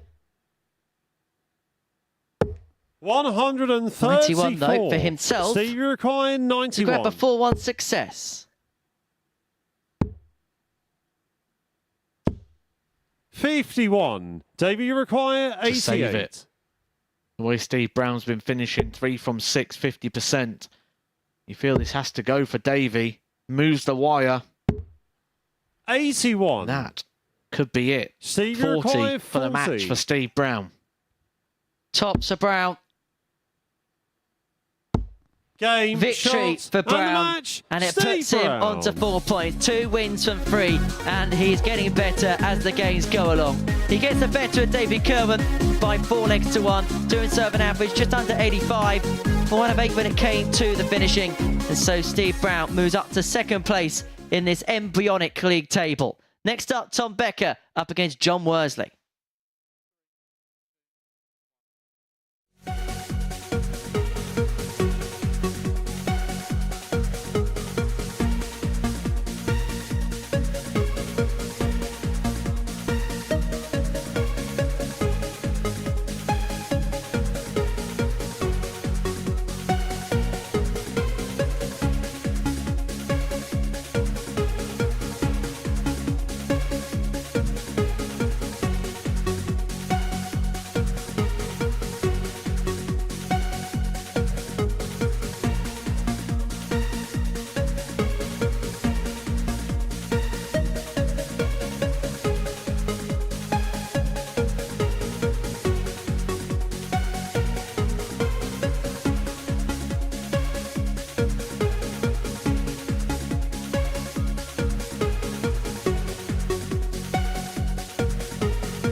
Welcome back to the action. The middle match of Monday about to get underway here at the MODUS Super Series, and it's a meeting between Tom Becker and John Worsley. Each have won 1 of their first 2, and the victor in this one will join Rennie Eidams and Steve Brown on 4 points towards the top end of the table. So what can Becker and the Womble serve up? Let's find out with a couple of aces in the comms box, Henry Deacon and Matthew Edgar. Oh, thank you very much, Chris. Our very own Sue Barker on the balcony here at the MODUS Super Series. So, what are we going to see from Tom Becker and John Worsley in this one? That is the question we're all serving up. And I suppose the answer is we don't quite know, because first leg, it's Tom to throw like first. The story of the group. Game on. It's been a case of 1 good, 1 bad. Becker getting over the line, 80.3 averaging a 4 win against Mayer. Then for Worsley, that's 68 against Kirwan. Worsley then followed that up with 4-2 success against Mayer, an 84 60. average, whilst Becker then regressed back in his game against Steve Brown.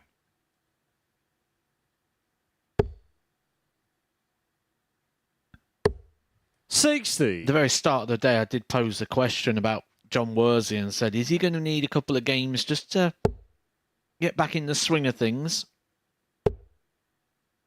It appears that that could be the case. He did lose his opening game 4-0, but then backed that up with a big win of his own against Jim Mayer.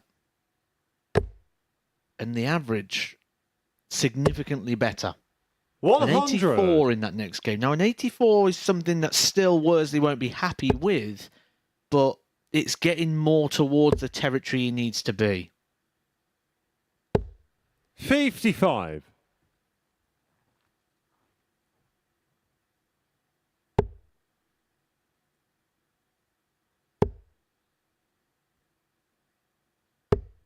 $60.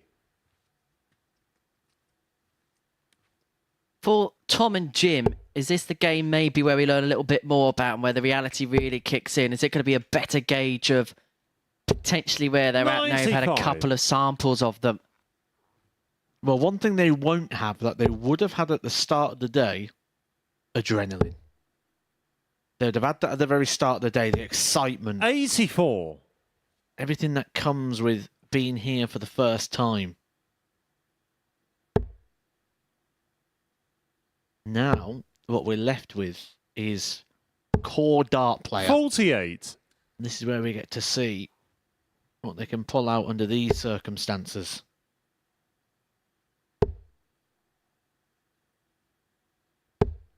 $55.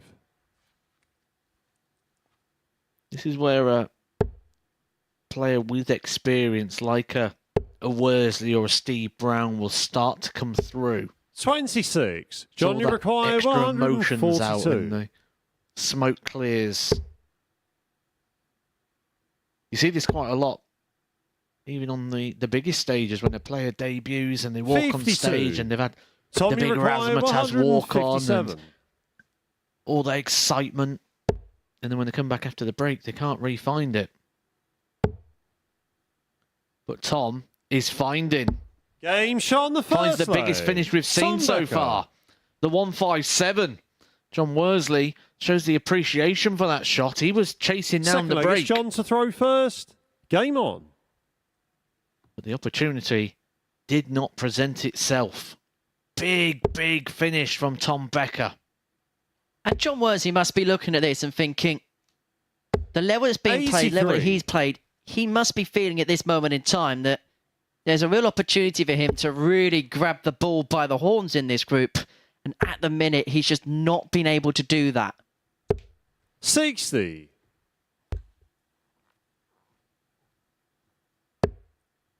It also depends on how he would have came into the room today as well, because certain things can throw 81. you off.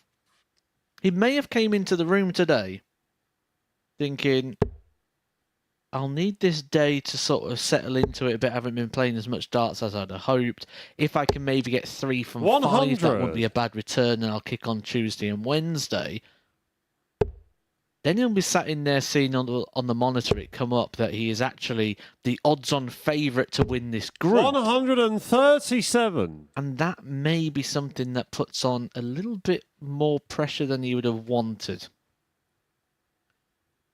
Because he might not have had the expectation that the outside world does. 41. And it's a reputation built up due to some excellent play. As I say, made it to Champions Week last time out, made it to Champions Night. Out in the group stage on that occasion. We've seen some fantastic stuff from him. And 85. one of a very rare breed at the Super Series to win Group A and then go on and win the week.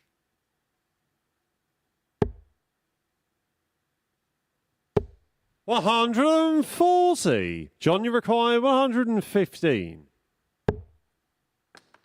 He could join another 3 players that were with him at Champions Week in Series 4 if he can do that. Well, him and Dale Pilgrim could both do that. Both qualifiers for the last Champions Week. If Dale Pilgrim makes his way through 27. in Week 10, he'll John, you become require the 160. first player in Super Series history to make it through to 3 Champions Weeks. 100. John, you require 88. But the task for Worsley right now is 88.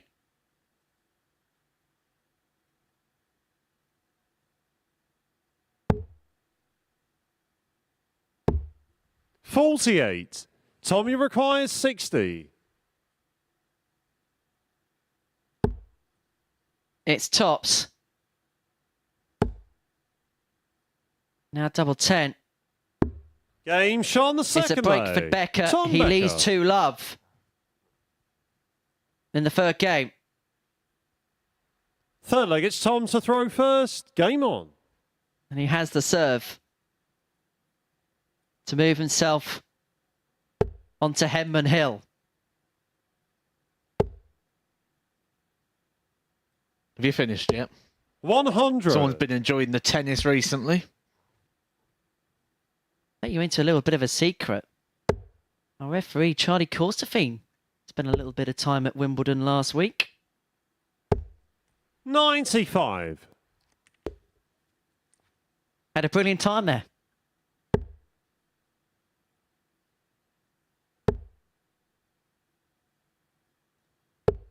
$41.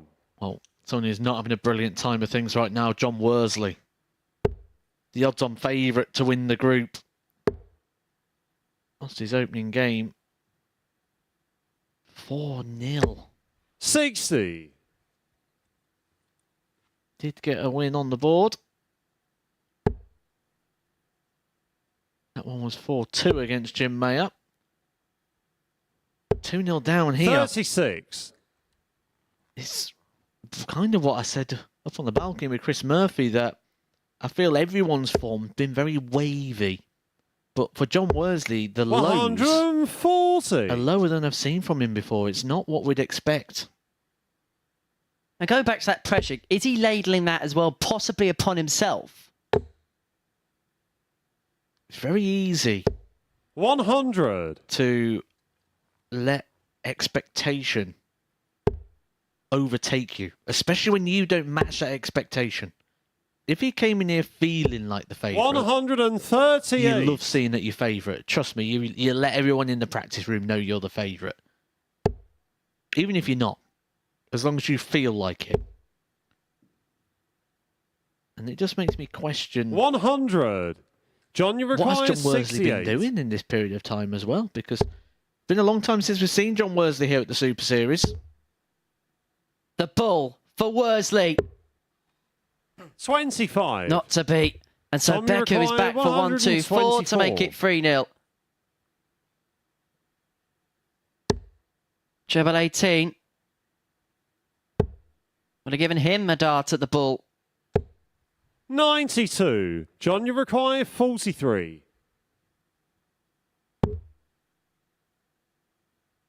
Tops for 2-1. Tops for the break. 3. Not to beat. Tommy And so required Becker 32. returns with a 3-0 lead, perhaps beckoning. Double 8. How is the lie of that double 16 Sean perfect for Thurber. Becker? Tom 3-0, Becker. he's in front.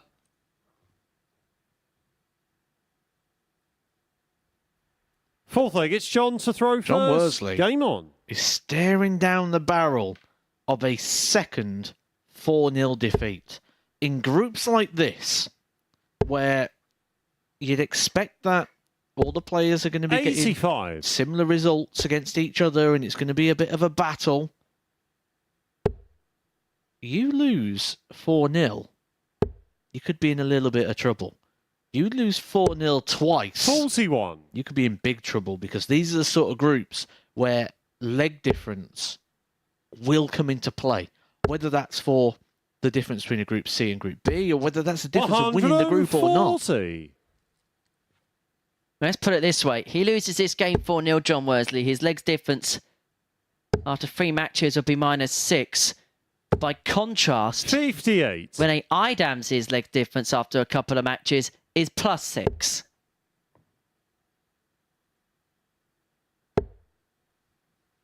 That's already a full 12 legs.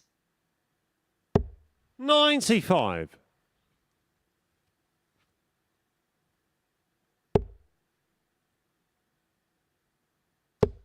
But it looks like he's on the verge of getting over the line in this one, though. 100. On throw.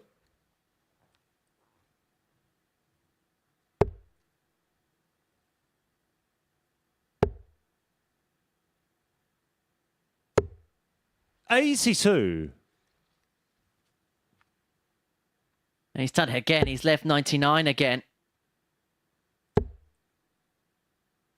It's the Nina shot. 60. John, you require 99. And he's got 6 from here. Okay, the casual double 10, double 11 Game split. shot on the fourth leg. And hit. John Worsley. Put a flake in it, John Worsley. Well, I know double-double leg, it's finishes Tom are more to throw traditional and first. trendy Game these on. days, but I think that's the first time I've seen it done that way.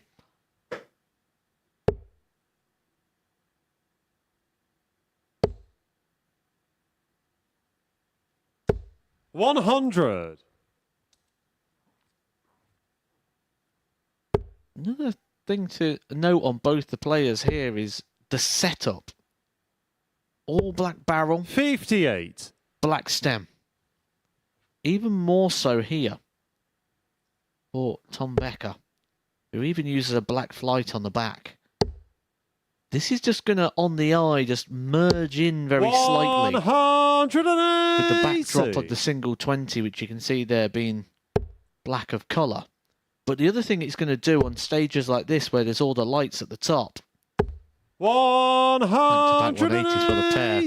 First two of the match, is it's just going to take away the glare. And that glare that hits the barrel can often just make the barrel just seem a little bit bigger. 100.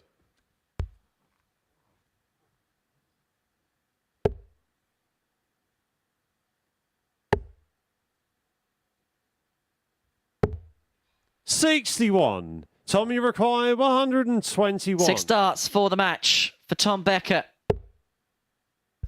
Doesn't have to go. Treble 17 a bull if he doesn't want to. And that was exactly 49. his decision.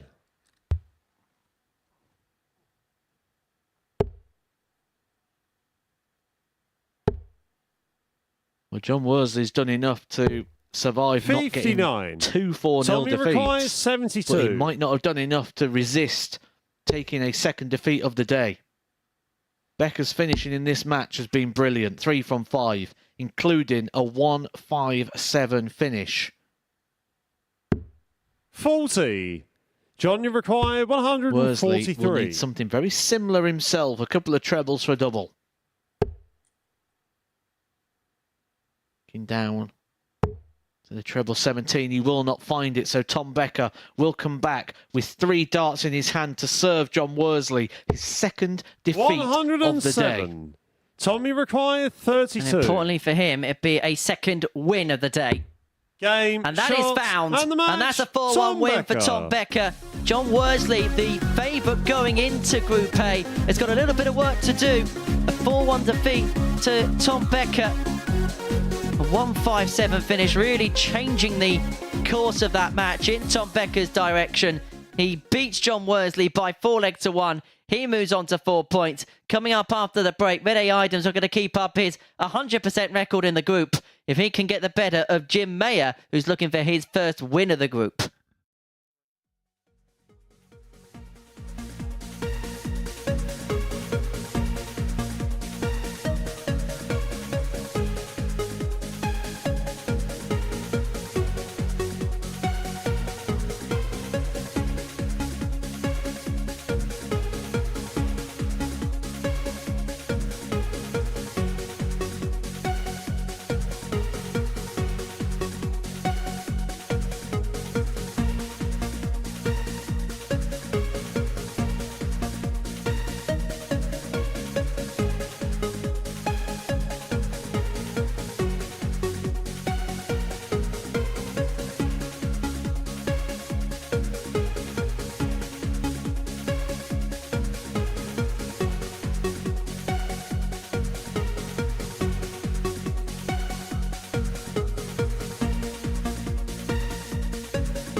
Welcome back to Monday's action at the Modus Super Series, where we now have a bottom against top clash in the Group A proceedings. Rennie Eidams has won both of his first 2 matches. Jim Meyer has lost his first 2 fixtures on debut.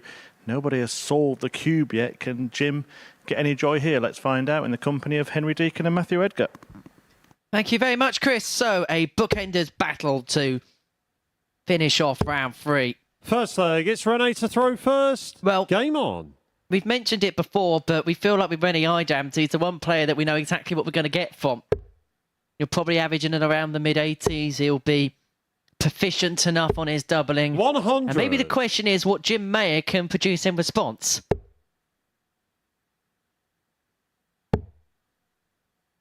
I think there's loads of questions here, really. 96. When we look at Rennie Eidams, is he really someone that was heavily considered for this week? Not really. When you look at the overall odds 60. at 14-1, he's one of the biggest outsiders for it. He's found himself with the perfect start. 41. Pose the question of now, how do you react to that? Is this a case of Rennie Eidams now feels 96. this is where he's going to be and he's going to run with this now? Or is it option B, where he now feels he's got something 41. to defend? I also wonder what his mentality is going into this week. Maybe there's a possibility playing here, 93. being successful here, can also say, well, I'm more than just that guy who pushed Michael van Gerwen close. I don't want to just be remembered for that one moment. That there's still 61. another Rennie, you require big 152. chapter in the story of Rennie Eidams. It's a great point, to be fair, because you mentioned there about being known for that. He's known for his biggest 67. moment in darts. The thing he's known for, he's still lost. He's known for nearly beating somebody. I'm fully with you. I'm sure there's 85. plenty Rennie, you where require he's going to want 85. to have a positive on a winning side. Double 8 77. is going to come back.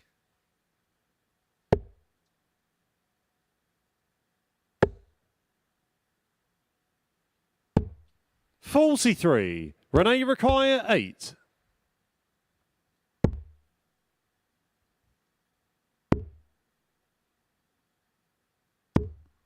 Game shot on the first leg. Rennie Eidams. Well, winning's all he knows so far today. It continues here.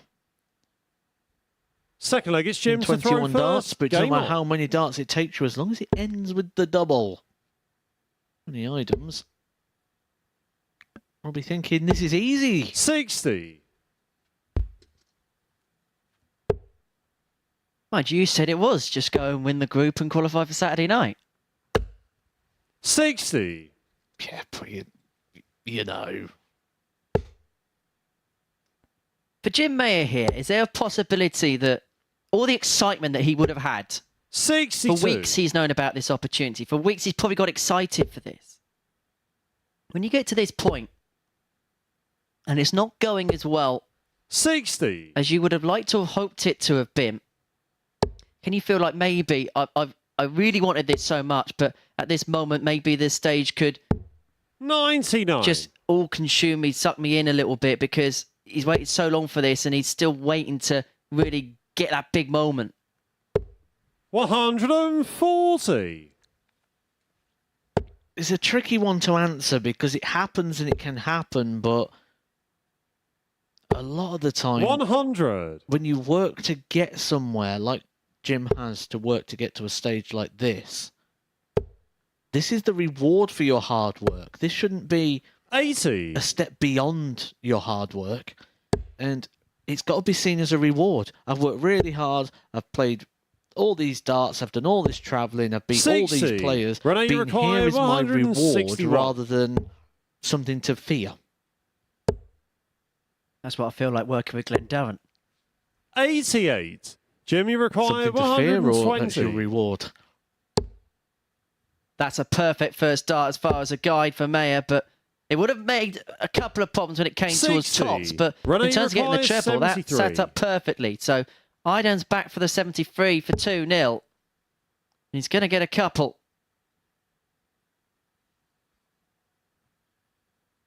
Two eights.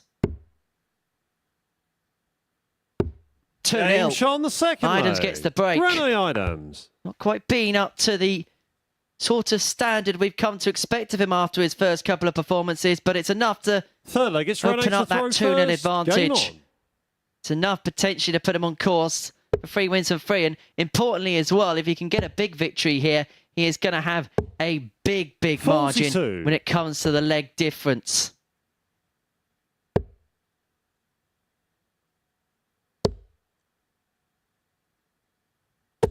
Well, the leg difference is very much in his favour at the moment. 4-0 opening success over Steve Brown. Backed that up with a 4-2 victory over Davy Kirwan. 125. It's not just the fact he's winning, it's the manner in which he is doing so that has become quite eye-catching. 78.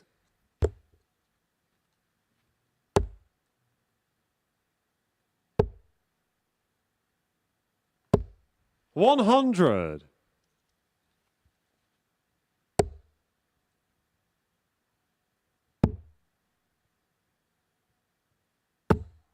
$39. The eye may be caught again here because he's throwing first and he's making good use of it. 138. Feel a couple of big trebles needed here for Jim, or he could be in big trouble. Can't leave a finish. 41. So Rene Rene required 96. That's a minimum 6 darts to see off this 96. That's the luxury 56. of time. Just being able to set himself up on the double of choice. He's chosen tops. Normally when you get the opportunity to choose which double you hit, you step up, 59. pop it out with the Rene first required dart 40. or the second. Game shot on the third leg. So I said Rene second dart, didn't I? Eidams. See? Eidams won't care how many darts it Fourth leg, takes. it's He's Jim to 3-0 throw up. first. 17 Game darts on. at that one. Average 80.52. He's just put it up a tad bit. As for Mayer, well, he is in all sorts of bother now. He's going to be detached to the bottom of the group if he is to be 100. defeated in this one. His legs difference could take a bit of a toweling as well. Already, he may be, 83. even on Monday, thinking about the possibility of Group C.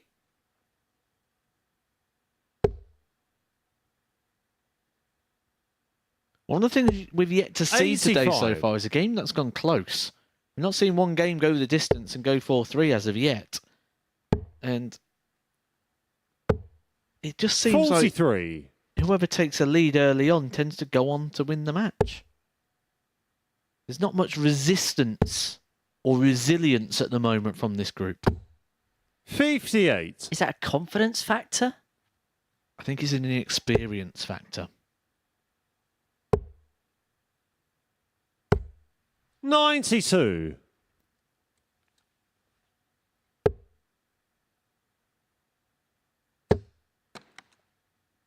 I mean, part of it, the fact that 40. the players will know we're sat here with these microphones now talking about these games, that also plays on the mind of the players.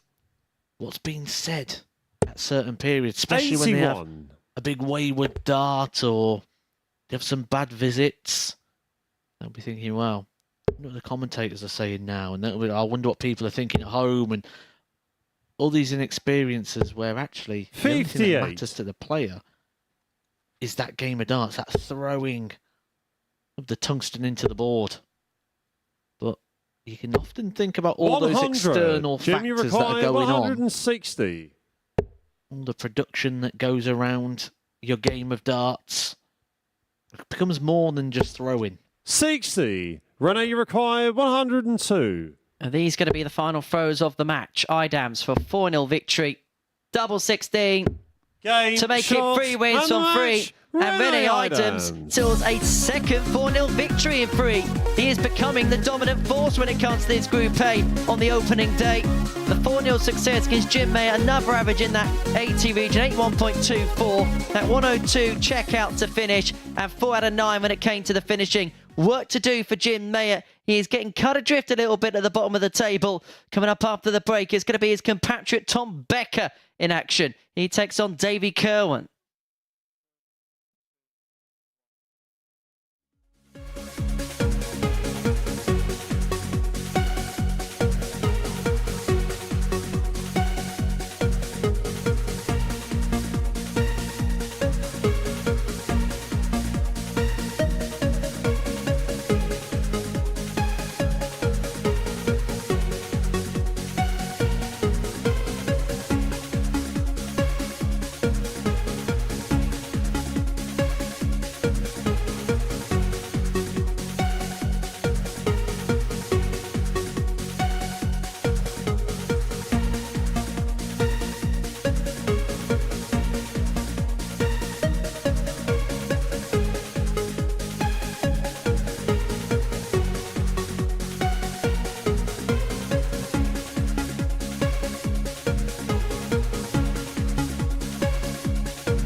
Every Saturday, we open our doors for our weekly finals night. For a unique and intimate darts experience. Meet the Dart Stars and even the team off the telly Here at our purpose-built venue in Portsmouth. every single Saturday evening.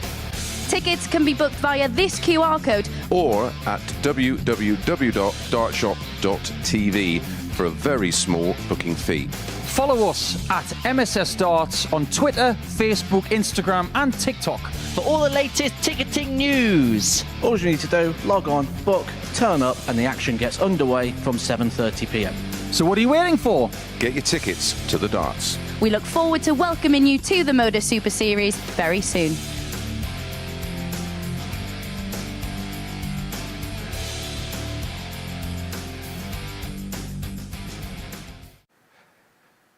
You have been told. Hope to see you here at the Live Lounge on Saturday and hoping to get themselves there, the players in Group A this week. These are results so far. Rennie Eidams winning all of his matches and a healthy leg difference as well. 2 of them 4-0, the first one and the last one, as you can see there. But another interesting name, Tom Becker. He's won 2 of his 3 fixtures so far. And that means that the league table looks like this. Eidams first, Becker in second, Steve Brown level on points, Davy Kirwan 2 behind, along with John Worsley. Jim Meyer yet to get off the mark after that whitewash defeat to Eidams in the previous match. Now Kirwan and Becker about to go head to head, a chance for Becker to join Eidams at the top of the table. Let's see if he can, in the company of Henry Deacon and Matthew Edgar. Well, thank you very much, Murph. And just to echo those sentiments, First leg, it's Davey to throw every first. Saturday night we're Game on. broadcasting live darts in front of a crowd in Portsmouth. And this is the QR code you need to scan to be here. 100. And it is a very good night out here at the Live Lounge in Portsmouth. You might even grab an autograph from Henry Deacon. We want people to turn up. But let's talk about this one. David Kirwan up against 140. Tom Becker. Kirwan came out of the traps. 4-0 win against John Worsley. And then, wait, he lost to Rene Eidams with a better performance than his first one. But I think what we're learning is his base 82. level may be in and around that 81 region, possibly. I think these are 2 players that are probably going to be going very similar journeys throughout this week, where they could potentially play each other 5 times. And it's probably going to go 3-2 on the head-to-head stats. Don't see a dominant force in the 2 as of yet. 99. This is only day 1. We've seen performances change throughout the week. Remember last year, Graham Usher, bottom of the table in Group A, 121. won the week. One day will not define the week. One game will not define the week. It's very important that, 45. especially because there's a lot of debutants here, that everything is left relative. Everything should be taken on Monday with a little bit of a pinch of salt. A great day is a great day, but if it doesn't work out 60. as planned, Tuesday is moving day. Tuesday is a day where you can make up some of that lost ground. 41. Tommy required 120. It's ladder time.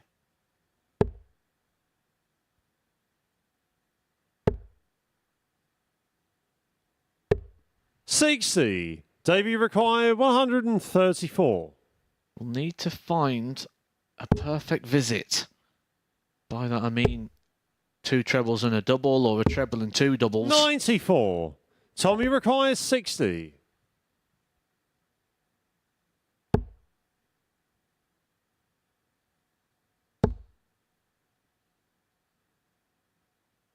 Game shot on the first leg. Last time we saw Tom Becker. Tom Becker, the doubles was his friend. 4 from 7, 57%.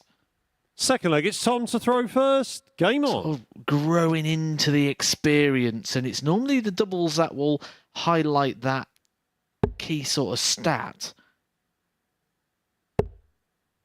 because they are the thing that you win or 60. lose from. Yes, everything else has an attachment to it. A treble 20 is 60 points, a single is 20. And you have this sort of attachment to those positive scores, but they don't decide whether you win or lose the 140. leg. That is the doubles. That is where you get that real emotion and that sort of psychology element comes into play. And at the moment, he is winning that 60. battle. The last 9 darts we've seen him throw at a double. Is it 5 of them? That is the highest 40. quality. And if you can keep that going, that is what's going to get him points, even if he isn't the biggest scorer in the world. I'm also wondering, as far as 60. Davy's concerned, he is coming with a big expectation for himself this week. When you have that mindset, 140. can a lot depend on your first day? Can you lose a little bit of confidence if that first day maybe isn't quite as you'd want it to do if you come in with that big expectation?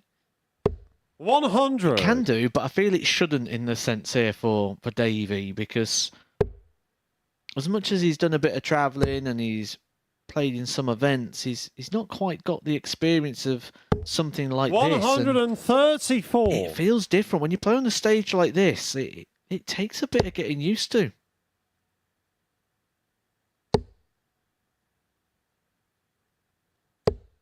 $140. Davey, you require To get 47. the break back. Gonna be 2 in his hand, a double 16. Game Oh, shot he needs the the second one. leg. 14 darter. Davey Excellent Kirwan. leg from Davy Kirwan to bring it back to one apiece to get the break back. Third leg, it's Davey to throw first. Game on. Certainly seeing spells, aren't we, from the Scot? And if he can piece the jigsaw together, 140. Benny Eidams will be dangerously lurking over his shoulder.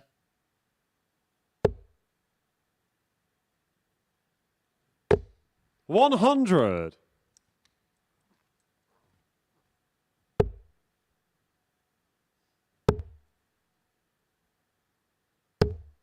$58. Just a reminder, if you are new to us at the MODUS Super Series, and first of all, very warm welcome to you. This is Group A. This is the first chance of qualification for the players. 100. Top place player at the end of 3 days will qualify for Saturday night's final. Second and third will play in Group B. Now they'll play in a 5-player group where the top 3 will go through. Then the 4th, 5th and 6th place players will move into Group C. Now that's a 6-player group with only 2 spots through to Saturday night's final, where the winner will take their place at Champions Week. Now that's beginning on July the 31st and that finishes on August the 5th. You can join us on that particular night by scanning that particular QR code. 38. And the winner of this week will join quite the cast. Danny Lowby, Reese Robinson, Neil Dove, Colin Osborne, Steve West, Barry Van Peer, Andy Bolton, Luke Little, Jelle Klassen. Saturday the 5th of August, jot that date down.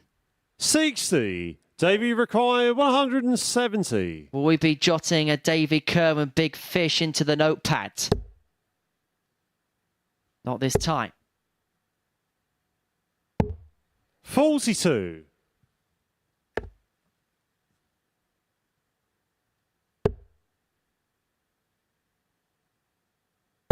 Some players go different ways that tend to leave 100. patterns of finishes, and Davey require Davey seems to leave that 170 128. quite a lot. Certainly had his fair shares of goes at it.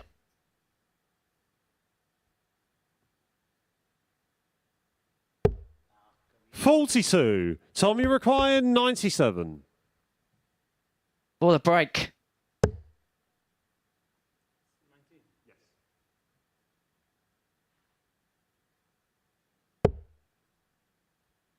Not to be. So Kirwan, worst case scenario, should get a dart at the 37. bullseye here Davey, you for a require 2-1 lead. 86.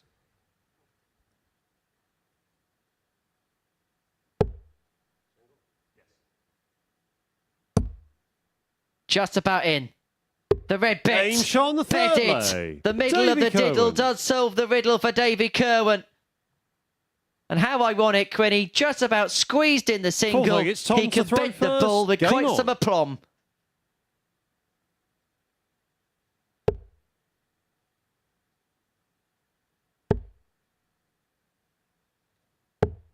$44. I think Davey's going to be one of those players that really grows into this week. Seen enough signs from him here, and certainly with the 60. bits of information we've got from him regarding his targets and desires this week. He's here to win this. 44. He's here to cause a shock, and he wouldn't be the first man to do so. We've seen players come here from the ADC system and actually win weeks before. Went 2 back-to-back, if you remember. 100. The back end of last year, Adam Warner and Adam Mould, 2 ADC qualifiers, who have both gone on to further things. Adam Mould now with a major manufacturer, and Adam Warner now with a 100. PDC tour card. We're going to see a little bit of Adam Mould later on this week. 60. Thursday and Friday, respectively. Made it to the semi-finals of Champions Night in Series 2. 95. The Ian Moss to win week 9 of Series 2 to qualify for that. Can you think of a better visual in MODUS Super Series history, and you've probably been here for about 99% of it, so you'll probably know, than when Adam Warner won his week? Ironically, it was one of the weeks I wasn't here, but the jump up and down and the roar of the crowd. 85. And he pulled a big bunch with him as well, didn't he? He lost a dart. We actually found it about 2 weeks later. 58. Tommy required 133.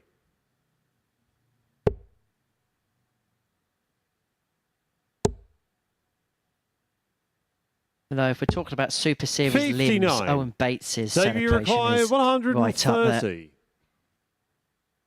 Are we going to see some limbs from Kirwan on the little fish?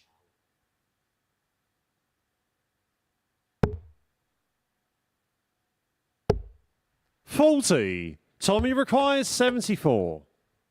So to level us up at 2 apiece. Going to be a dart at tops.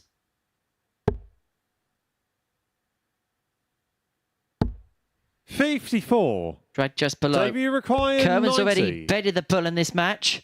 He's 2 out of 2 on the finishing. It may well be a dart at the bull to end this combination. Oh, he gets the next best prize. He gets double 5. 80. Tommy required 20. To level us back up.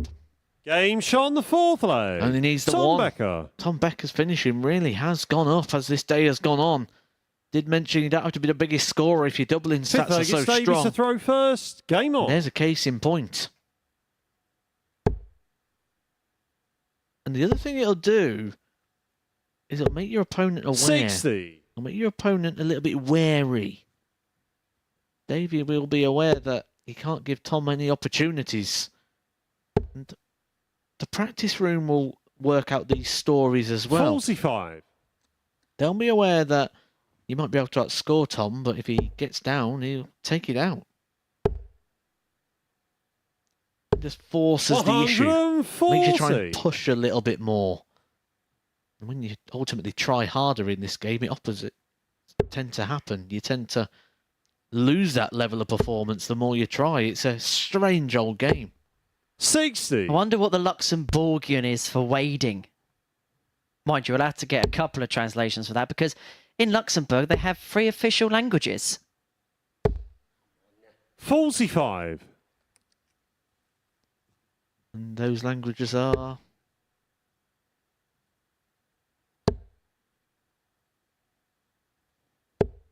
$60. ...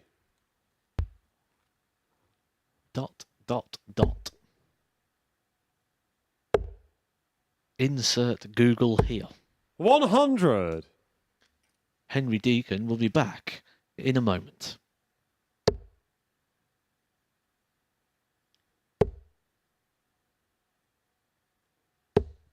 $100. Debut required 156. I can tell you they are German, French and Luxembourgish. 60.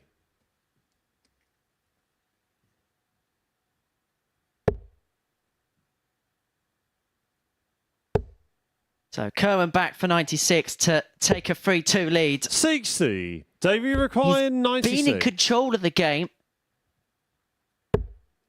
Well, it's felt like he's been in control of the game.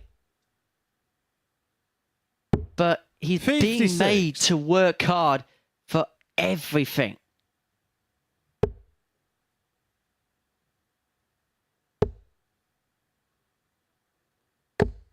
$100. Debut required 40. Tops for Davey.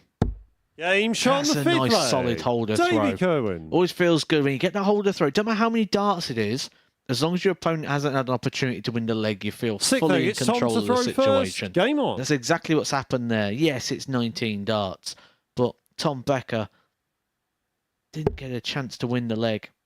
Good, solid hold for Davey. 140. Got any more Luxembourg facts over there? Indeed, I do.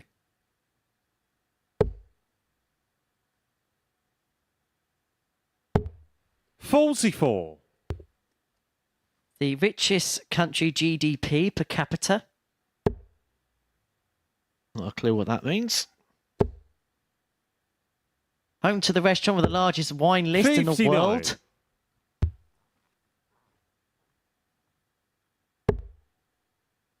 The headquarters of Skype and Amazon are located in Luxembourg. 40. And also has the highest minimum wage of any member of the European Union. The minimum wage is €2,313 a month and an average 59. wage of €4,910 per month in 2022. As you're not going to Luxembourg then, because you'll be taking a pay cut. 140.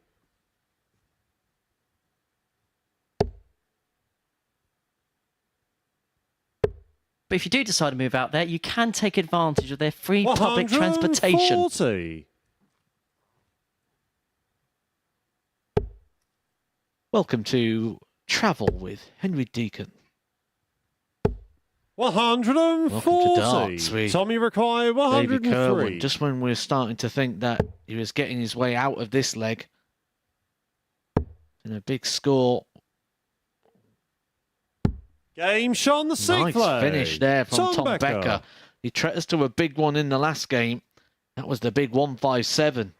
And I keep going back to this point. Final leg. It's Davey to for throw Tom Becker. first. Game on. The doubles in this match, 3 from 5, 60%. 4 from 7 in his last. 7 from his last 12 darts thrown at doubles. This is a real eye-catching performance from Tom Becker when he gets down to the finishers. That being said, he averaged 78 in his last game. He's averaging 78 in this. If he can find a couple more big landing blows in terms of the scoring 45. phase, certainly those shots that gel it together. I mean, he's hit 5 scores of a ton 40 or more, 9 of a ton or more. So that's 14 scores. Over 100 in 6 legs. That's perfectly acceptable. That's good. 60. The problem is the bits that merge them together. He's got all the bricks. He just needs a bit more mortar. 97. But what it does say about Tom Becker is he's not afraid if he has to, just to take a little bit of a back seat in the game and then take advantage of the chances that come his way. Dangerous tactic, of course. 59. But knowing how to win in different ways is a series, it sounds, a very good trait to have. 137. Not sure it's his full plan A. Well, on this situation, plan B might not even be working because Davey Kirwan has put in a big leg when he needs it the most. 82. 12 darts. He's left himself 82, where he will be gaining 6 darts at this, so he doesn't have to leave the ball from here. It's 88. 66. But he's going to come back. If Tom was on a finish, we'd have seen him utilise the 14s there, potentially for the ball. Instead, was just able to set that up how he fancied. 60. And he may have more time on his hands than he originally thought. 88. To win the first game that has gone the distance today. 12. Is there another twist? Tommy required 124. Tom Becker, who has been so good on the finishing, is going to have a dart at double 11 to win it. Game Absolutely shot. incredible. Tom Becker. It was the Becker's call as he gets the better of David Kirwan 4-3 with 2 top plus finishes, which to boot included a 1-2-4 to win it. Absolutely incredible. Tom Becker 6 points to his name. 3 wins from 4. Coming up after the break, Jim Mayer takes on Steve Brown.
Welcome back to the action here at the MODUS Super Series, where there are 5 games left to play here on Monday. And the first of them, Steve Brown against Jim Mayer. Brown looking to climb the table, looking to join Tom Becker and Rennie Eidams on 6 points. That's after Becker won that previous match 4-3. Eidams unbeaten and will be in action in the game after this against John Worsley. But first, Mayer looking for his first points of the day against Steve Brown, and Henry and Matt are on hand to talk you through it.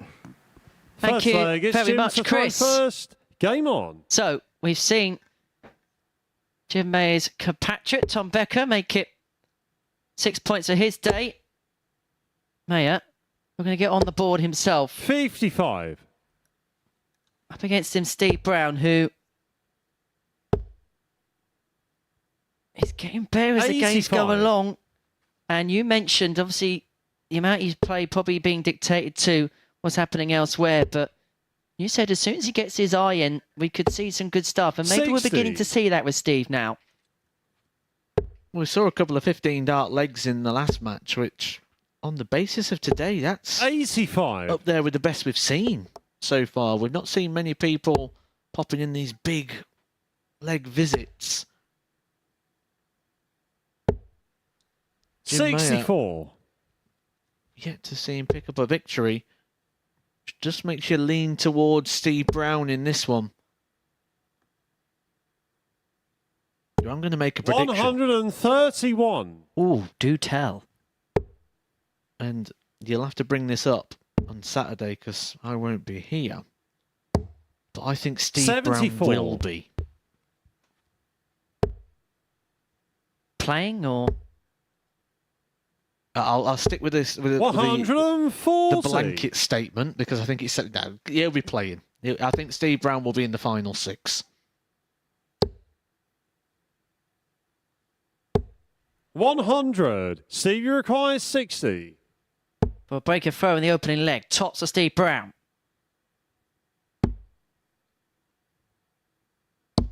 Game shot on the first 15 darter, 1-0 to the Bomber. He had a couple of them to open up against David Kirwan in his previous match. Second leg, it's Steve to throw It first. also featured a Game 106 finish. The finishing was good as well, 50%. Average just under 85.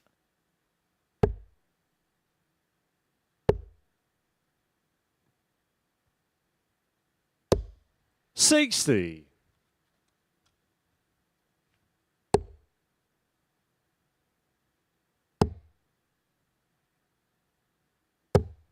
39.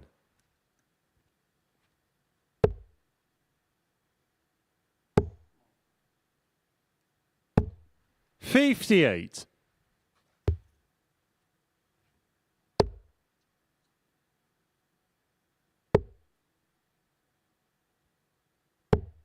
59. I mentioned earlier on about how the day can go when that adrenaline and that excitement sort of wears down. 60. I think we're kind of seen that a little bit with Jim Mayer. As the day's gone on, he's really started to struggle. And he's struggling to keep the darts straight. He's losing that line 82. quite a lot going into the fives or the ones. We may see him switching quite a bit more now as well, as he will become aware of this. 95. And as he does, we may see him trying to utilise the 19s a little bit more. If you're in Jim's situation, what would you be looking at doing overnight? 59. He's just got to forget it. And he's just got to plough forward. It's so easy to sit here and give that sort of advice, but he's here for a week. He's not here for a day. And you can't let day one affect day 2 to 5 as well. CV required 95. Especially when you've got crossovers of groups in there as well. Game shot on the second leg. Double Steve Brown. 19. Steve Brown loves those rascal finishes. Oh, yes, we love a bit of Third leg, that. it's Jim to throw first. Game on. That's what I like to call naughty darts.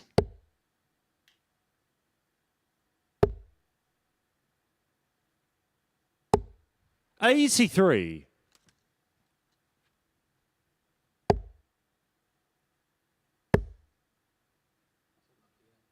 Well, he's got 2 double 19s, and now he's on for the 9. 66. If he'd have got another one in the treble one, that's what we'd call a right-handed 180. 140. I think that was a little bit brave there. That second dart just seemed a little bit wobbly in the board. He hit the flight on the way through. Nothing wobbly here. They're firmly in the board. 140. With that, Steve, you just tried to power into those darts and just completely overpitched it. He'll be more than happy with a 140, though. 121. Another one in the treble one, but like the last ones, right on that corner wire. 26. And that's where sometimes darts can be a harsh game, because that's 157. 9 points. But for darts, that was right on the wire for the treble 20. The small margins that define brilliance 123. or rubbish. Genius and insanity can be measured 59. by the finest Jimmy of required margins. 34. Game shot on the third leg. The last Jim 2 Meyer. legs have been won on 2 of the least spotted doubles on the dartboard. The double 19 twice by Steve Brown, and Jim Fourth Mayer leg, with it's the Steve to throw very much first. less Game spotted on. double 17 for a 13 dart leg.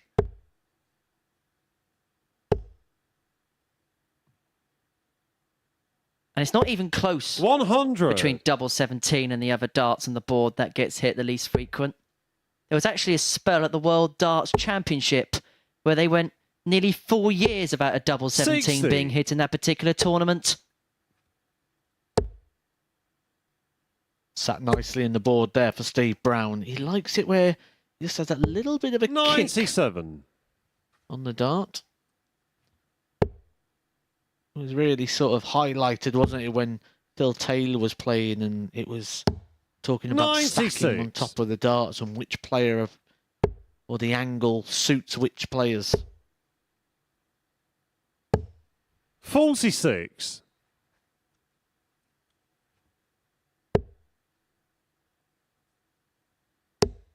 Good performance here from Steve Brown, averaging 85.33. In fact, 41. 85 is the highest average we've seen so far today. That was in game 1 by Rene Eidams against Steve Brown.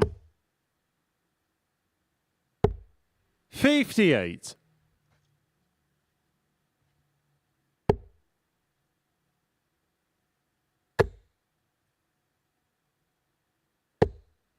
60. And it's going to be 6 on 200 to open up a 2-leg gap. 140. Third 140 of the game for Steve Brown. Is he on the cusp of a 3-1 lead now?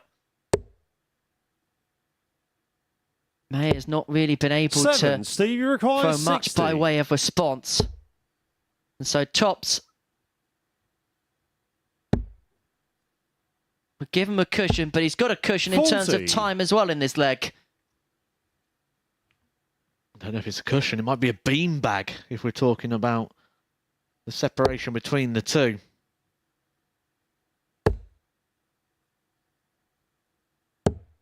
Plenty of time for Brown. This can sometimes be a bit of a problem in itself, though. When you feel you've got that luxury of time, not for Steve Brown, though, no problem at all. He takes a 3-1 lead and puts himself in a position. Fifth leg, it's Jim to throw He's first. just a leg away from his third victory of the day. That's a good return for Steve Brown so far. But then he's got another match still to go. That'll be against John Worsley in our last match 60. of the day. Well, many would have thought before this session got underway that the game between Steve Brown and John Worsley last up would be 140. possibly the one between the two players at the top of the table, and the winner would go top overnight. But it's Eidams so far with a perfect record of 3 from 3, who tops the table. 43. He takes on Worsley after this one.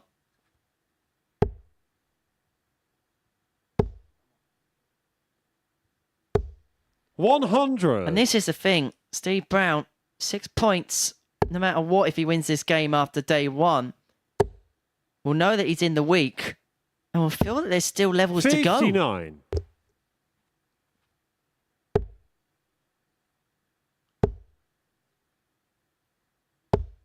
$100. You talk about how players are going to spend their time off. I think Steve Brown, when he comes out of here, is probably going to be sat in front of a laptop somewhere in a hotel or in a flat somewhere in Portsmouth. He's probably trying to catch up on a whole morning of action that he's missed. But this is action. 137. 12 darts. Leaves himself on double 12. Jim Mayer a long way back, despite throwing first in this leg. You feel he needs to fill it. He can't. This could be a 4th defeat 96. in a row. Steve required 24. As for Steve Brown, Game, that's shot, a hat-trick and the of match, wins. Steve Brown. It's a 4-1 win against Jim Mayer. And after that opening defeat to Eidams, Steve Brown has won 3 in succession and has posted the highest average of the day so far.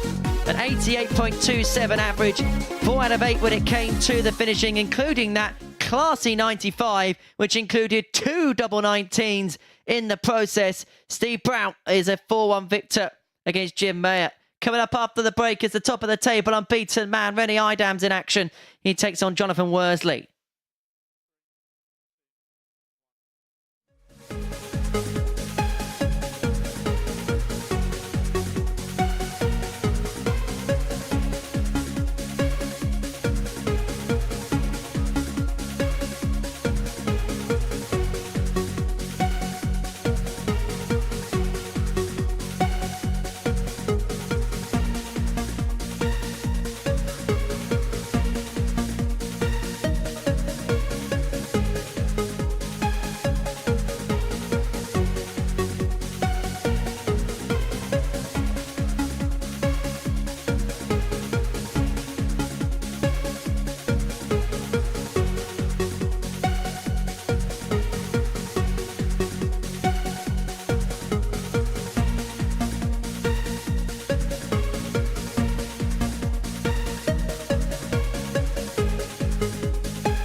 Welcome back. Well, Steve Brown has just picked up his third win of the day and had the highest average of the group so far in that 4-1 victory over Jim Meyer. Now, Rennie Eidams has won all of his matches so far, 3 out of 3 for him. And if he wins again, there's going to be a clear divide between the top 3 and the bottom 3 in this group. John Worsley with 1 win from 3, looking to prevent that from happening as he bids to beat the Cube for the first time today. And to talk you through the action, it's back to Henry and Matt. Yeah, thank you very much, Chris. So the culmination of round 4 is cometh, and Rennie Eidams really has taken to the Super Series by storm. It's fair to say that before we saw him for the first time against Steve Brown, there's maybe 1 or 2 question marks. Haven't seen much of him on the stream stages or around the tour as much as we have in the past, but it's fair to say that we know a fair bit more now 41 about where he's at. I think he's kind of in the same place. I don't think this is an improved Rennie Eidams we're seeing. I think we're just seeing that he's found a place where what he's bringing to the table is working for him. But this is a sort of position where you're playing someone at the top of the table. 180. It might bring the best out in someone like John Worsley. Because he'll now be aware that the expectation's no longer on him. And potentially he's coming into this feeling a little bit like the underdog, which I can tell you for a fact, every dart player will try and 41 publicise themselves as the underdog regardless of the situation or who they're playing. Unless their name's Matthew Edgar. 60. That's more like behind the closed doors with the players, and I'll let them know that. But in general, most people will try and 60 put themselves through as that underdog category. And you can see in the reflection of the 77 the prices coming into this game at the start of the day, John Worsley was 1-3 favourite. You can now get price around 8-13 on John Worsley, which is just a reflection of what we've seen so far today, which is 59 a below par John Worsley, a well below par John Worsley. 41. John, you require 120. So it is ladder time for Worsley. Treble. For the double. 80. Renee, you require Pitch 130. just over the top. And so Eidams back for the little fish for the break. Treble would have left in the ball, and so Worsley's going to come back for 58. 3 more at the top John, of the you board to require take the 40. opener. 10s.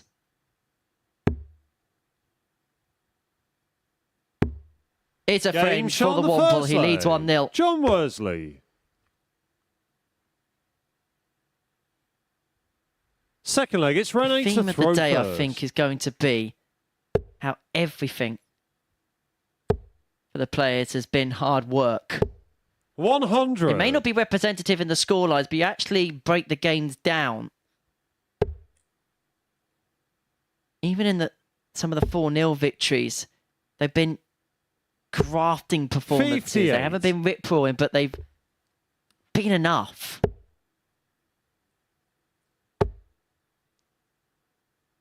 One word 180. opened the day with opportunity. Every single match will feel like both players have had the opportunity of which to win. 100. You mentioned a few times today, the best performance of the day, 85.89. That was Rennie Eidams in match number 1. Yet to be beaten. 95. Rennie Eidams, yet to be beaten.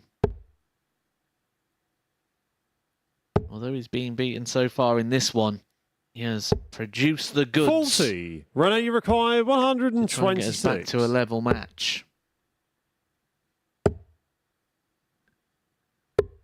101.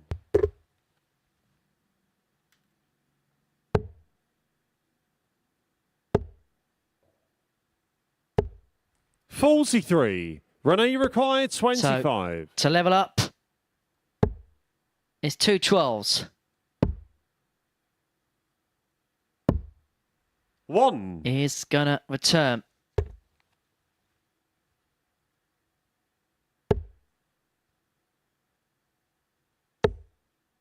Could return a few times. Worsley needs to be thinking. 100. Renee, you require 24. Good use of the 25 on the ball there by Game shot on the second John leg. Worsley to leave the Renee finish, but he Eidams. will not be getting a shot at it. Renee Eidams, 16 data. Third Good leg is John response to there throw to first. going a low to 0 down. Looking to keep his 100% record going for the day. 40.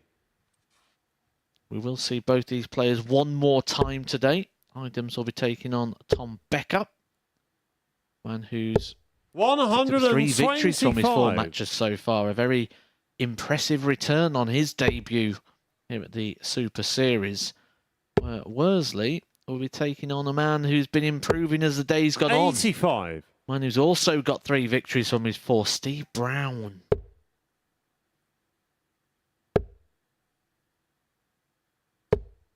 $85.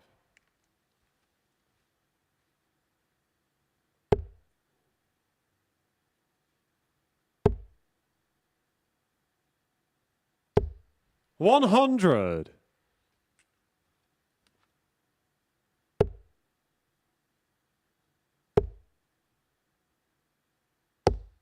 85. Well, we often use the phase players wear their heart on the sleeve. Well,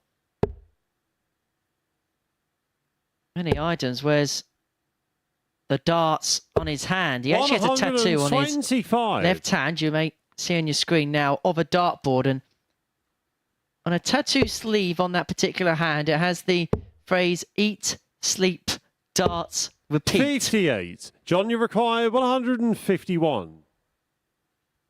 I believe John Worsley has a tattoo on his right hand that says 180. And one of Bully. 57. Renee, you require 148. I suppose it shows what they want. Eidams wants to play darts every day and Worsley wants the max. 96. John, you He require wants 94 right now for 2-1 lead. Will he go double-double? Indeed he will.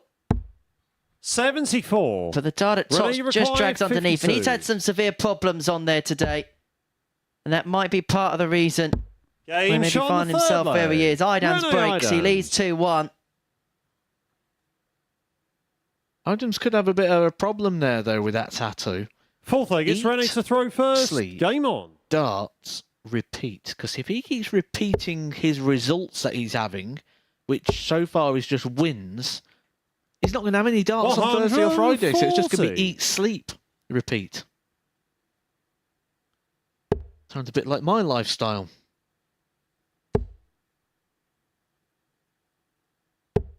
$98.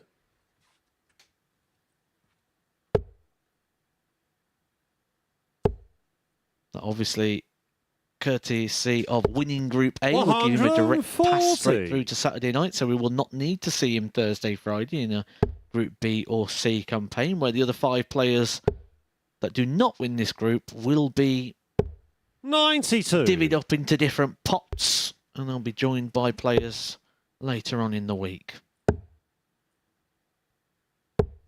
57. Saturday night also involves a crowd at the Super Series. We'll talk more about that in the coming legs. But Eidams 6-1-6-4. 91. Open up a Renee, you require 3-1 lead. 164.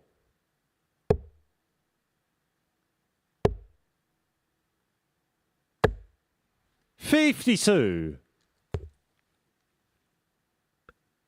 He's himself a 112, so if Worsley can find something makeable here, the leg may still be up in the offing somewhat. 140. That 140 could have Renee, you just require changed the complexion of 112. everything, because if this 112 doesn't go, he should get a dart at tops.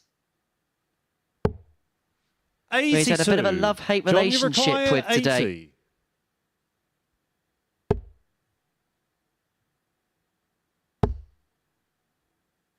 Tots for 2-2. Game shot. And that time it is pinned with a John plonk. Worsley. We are back level. It's Desmond at the live lounge. 2-2. Fifth egg, it's John to throw first. Game on. Improved leg as well from Worsley. 15 darts for the disposal of that particular leg.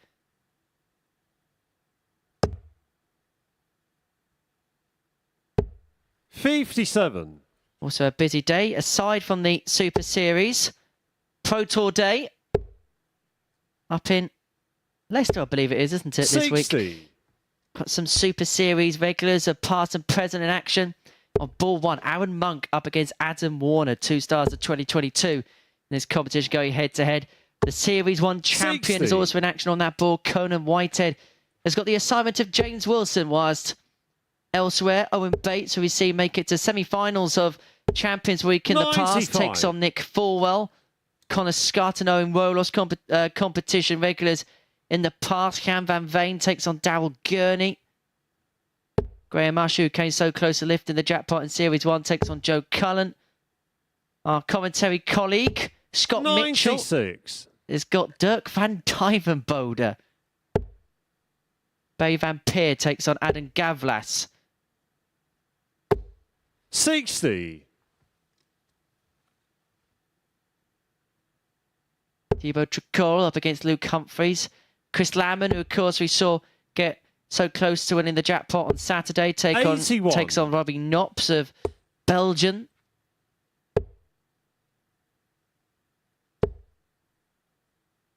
John Henderson up against 95. Johnny Clayton.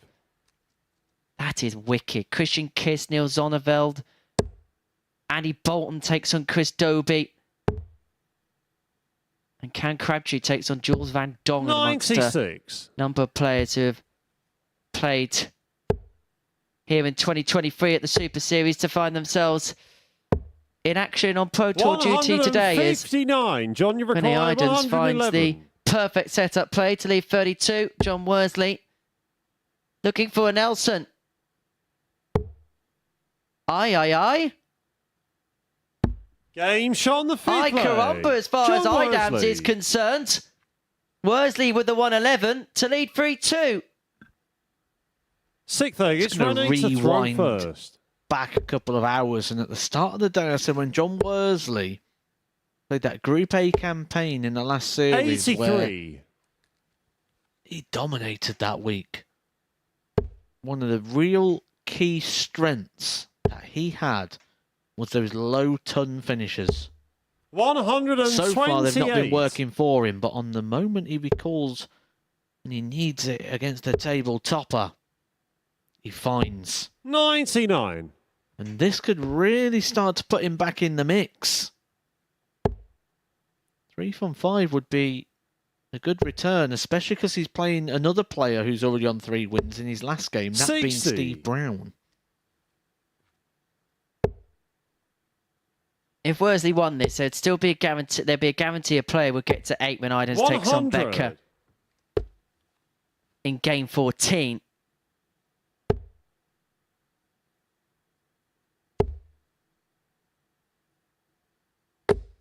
$100.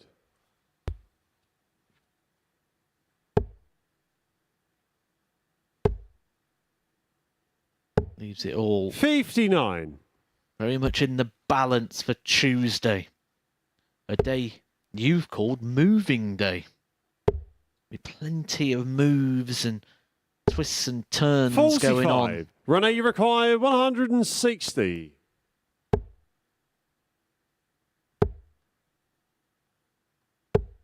$92. So Eidams 68 points away from setting us the distance for only the second time today. Tom Becker beat David Kirwan in the only 7-legger we've seen on Monday in the MODUS Super Series. But he's not going to get a direct double on the back of it. And so John Worsley now is back for the match. He's back for the win. 28. Did you see John, you Jonathan require Worsley's 68. face? It lit up. Because you think 16 or 8, you're going to be facing a dart against you at the double. Not on this situation. His eyes Game, lit up shot, and his face and the will be match, smiling John now. Worsley. Bit of an apology there, something we would call a mason these days. But John Worsley stops Rene Eidams' perfect day. And a 4-2 success there for John Worsley. He keeps himself in the mix and he'll be happy to see those low-ton finishers once again coming back. The 111, the highlight of the match for Worsley. But coming up next, we've got Jim Mayer taking on Davy Kirwan.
Welcome back. A dozen darting duels done here at the MODUS Super Series on Monday. 3 left to go. And in that last round of fixtures, well, Tom Becker got the better of Davy Kirwan 4-3. Steve Brown winning 4-1 against Jim Mayer. And then John Worsley getting a potentially pivotal victory against Rene Eidams in that previous game before the break. And that means that the Group A table looks like this. Rene Eidams, Tom Becker and Steve Brown all tied on 6. Worsley now in the picture and Kirwan looking to join him, having beaten Worsley 4-0 in his opening match of the day. But it's a last chance for Mayer to get a victory on his debut here at the Super Series. Cheers, Chris. Final round time on day 1 at the Super Series. And for Jim Mayer, it may well feel like desperation time to get those points on the board. Just to give him something to shout about going into tomorrow. Been waiting so long for this opportunity. First leg, it's Jim to throw first. Competed Game across on. Luxembourg in many, many tournaments. Now, I've been speaking to a couple of the guys at ADC Europe. And one of the things that 58. grabbed me was when they said his highs can be quality highs. And he's looking 48. to produce something just like that here in his final game of the session against David Kirwan. I think that's what we find with 100. most of the players, certainly on the amateur circuit, that they've got this really big A game. But the problem is the gaps and the weight for it to come 47. through. That A game needs to come through on a consistent basis at an event like the Super Series. The Super Series is based on 44. consistency. It's not based on explosive one-off performances. The players who are the most consistent will be the players that are at the top end of the table. They'll be 97. the players that are winning these groups. The players that win the weeks are the players that have that consistency and then have that explosiveness. Luke Littler, 60. prime example, saved the very, very best for the final match. Just reading another line. 90. There's not many players of his quality in Luxembourg to play against. And is hoping to play in a lot of ADC tournaments regularly in the future. So you can have the chance to play 59. against players, for example, in Belgium, in the Netherlands, to up that quality. So maybe this week, as much as it is a great opportunity, is also an educational moment 59. for him to see what those levels are to take him to that next step in his career. 100. Davey required 160. 160 for Kirwan. For an opening leg break. Not going to happen, and so Mayer should get a dart at tops. 100. And it's going to be under 80. severe pressure. He's got to stay straight to get that dart at tops. He has hit the dart there. Let's just change the angle 60. of entry here. Davey You see him have to required move across 60. to the right. He probably lost half the size of that double.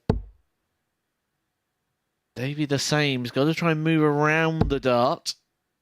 Nice, clean, open bed down on the tens. No score. And he's bust. Jimmy required 20. He must improve his bust.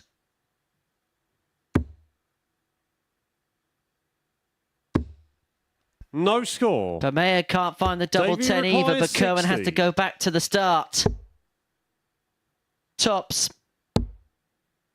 Back to tens again, 50. but this time inside. Jimmy required 20. Hi, so Mayer. Game shot on the Fives is first found. leg. He leads Jim 1-0. Meyer. Well, we saw 9 missed Second leg, it's Darts Davey at to double. throw first. Game on. in that opening leg, and it's Mayer who gets over the line in it.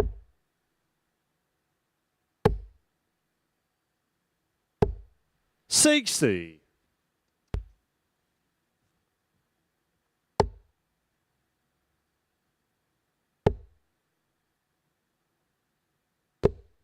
$100. Jim Mayer yet to pick up a victory today. But if there was one that the 100. league table suggested he was going to win, it would be this one. Davey only picking up the one victory so far today. That came in his very opening game, a 4-0 victory over 100. John Worsley. So he started his campaign off extremely well.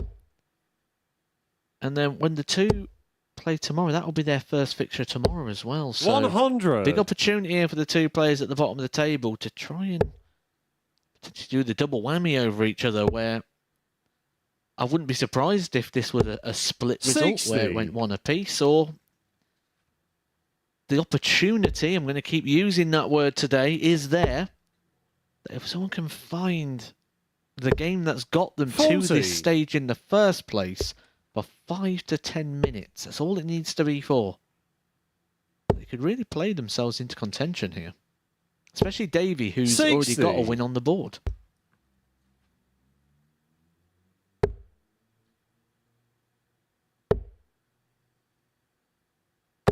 $121.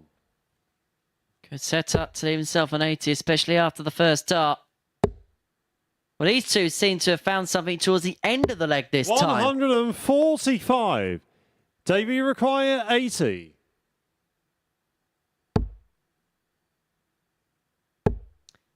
It's tots for Davey.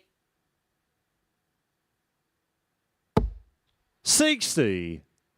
Jimmy required 36. Came off the barrel of the first dart, so Mayer returns for Game shot double on the 18 second to leg. double his lead. Jim 2-0 Meyer. to the Luxembourgian.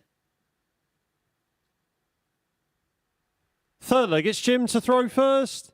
Game on.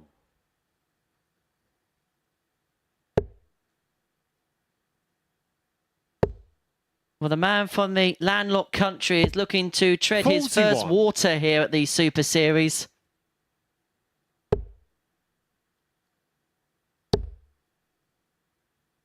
4 games so far. He's come up dry in them all. 140. But if he can end with a win, it'll just give him some confidence, some spark going into day 2. 134.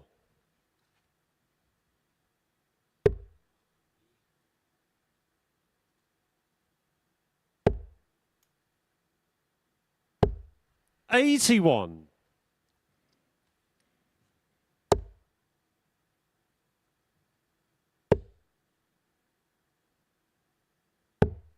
44. Reminder that a couple more games coming up after this. Renee Eidams in action against Tom Becker.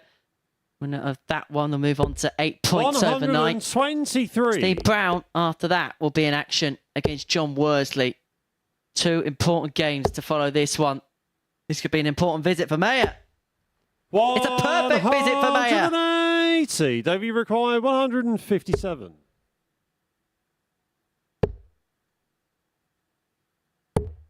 $91. Jimmy required 102. For 3-0. Lucky on the treble 14, which would have left him a dart at tops, and so Kirwan's going to be back for 66, looking to get his kicks. 97. Davey requires 66. Bullseye to lead 5. We've seen it all now.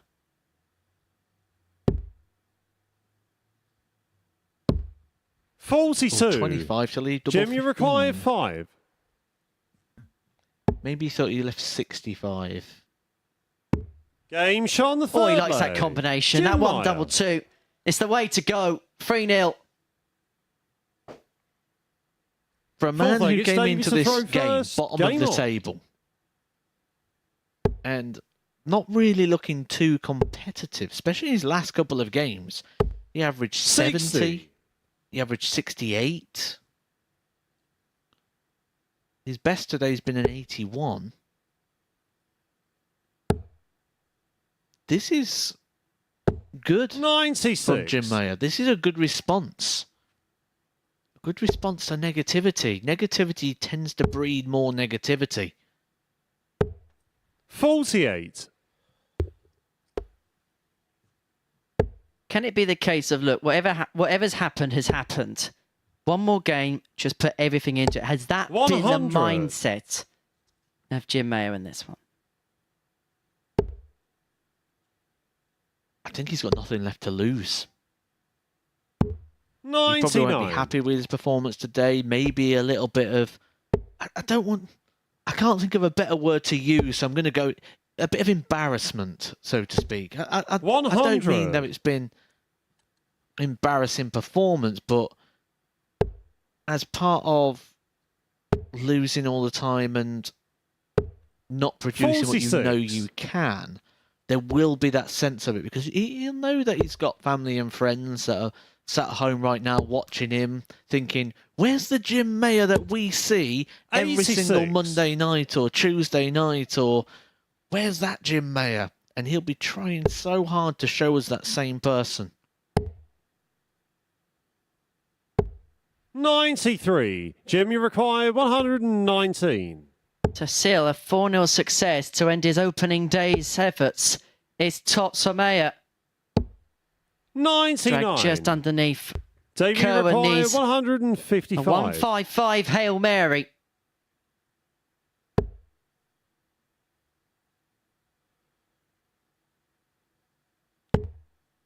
He can't move himself off the bottom of the table, but he can move himself off 77. of 0 points. Jimmy required 20. Game, shot, Jim and the Meyer match. picks up Jim his Meyer. first victory of his Super Series campaign. And it's more misery for Davy Kirwan, who leaves us on 2 points as well. A decent performance there from Jim Meyer.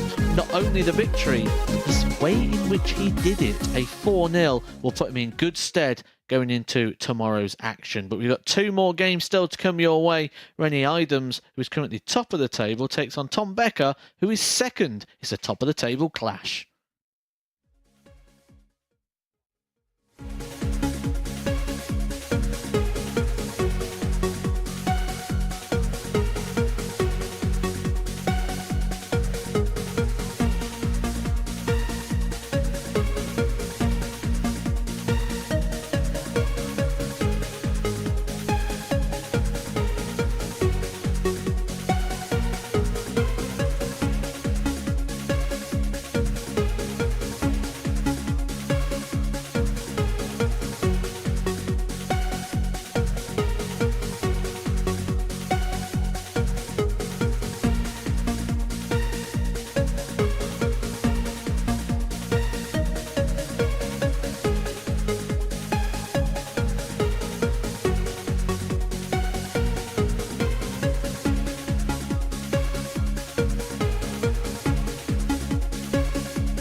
Welcome back to the MODUS Super Series, where we have a really big clash about to take place in Group A. Eidams from Germany taking on Luxembourg's Tom Becker, and whoever wins the game will be top of the table at the end of this one. So to talk you through the action, it's back to Henry Deacon and Matthew Edgar. Thank you very much, Chris. As you say, it is a top of the table tussle. Victor, well, can René Eidams go top of the table on his first day? Or is it going to be a case where Becker is the chooser following the first day's action here at the Live Lounge in Portsmouth?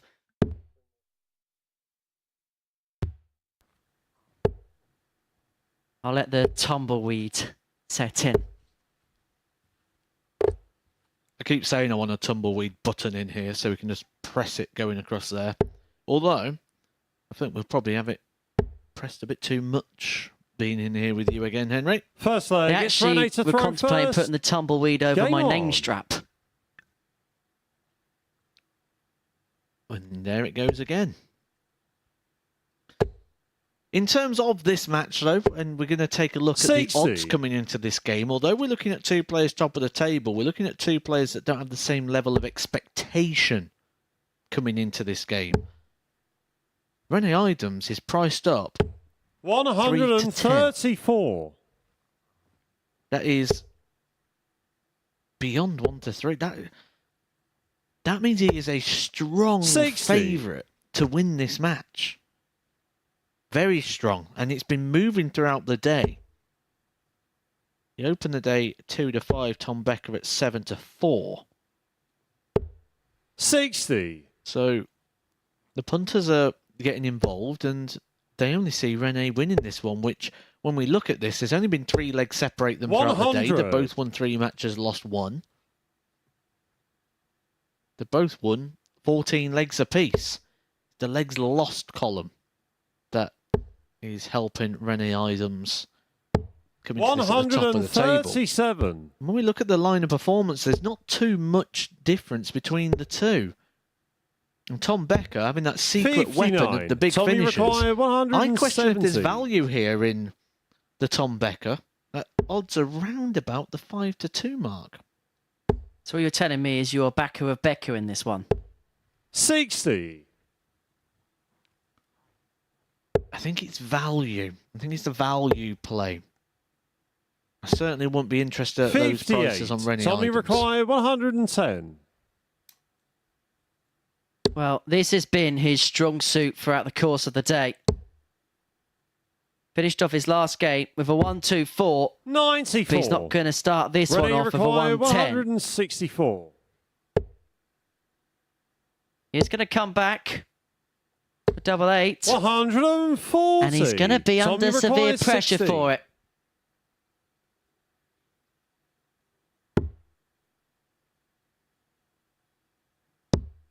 Well, now Low is not the score. time for the René doubles to let you requires down, and that's 24. exactly what's happened to Tom Becker.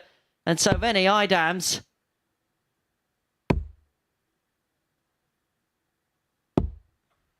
Game shot on the takes first the first leg. He leads René 1-0. Eidams. And one of those things in that game against Michael van Gerwen at the World Championship Second leg, it's Tom to throw all those first. years ago. Game on.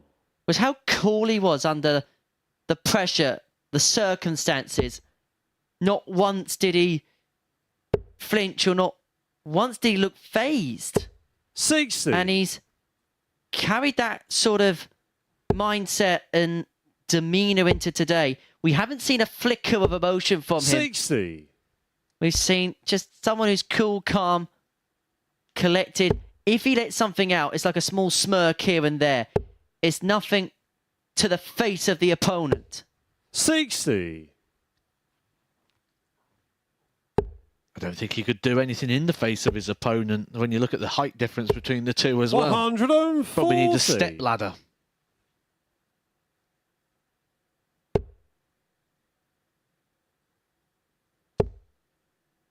Don't think anything will compare to Matt Dillon against Dom Taylor in the height 60. department. We also had Big Boris against Nathan Aspinall this past week, didn't we, over in Poland? 140. I was watching that game thinking, only darts could you really see these two take each other on. Can't think many other sports where you'd see something 41. different. Ready, required 161. 6 darts for a 2-0 lead. 90.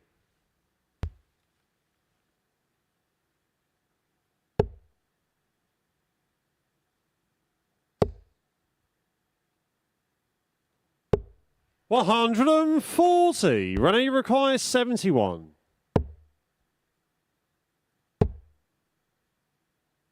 So dart at tops for a 2-0 51. lead. It drags Tommy just required below. 140. And so Becker, so we're going to find another big finish. He had a 157 against John Worsley earlier on today.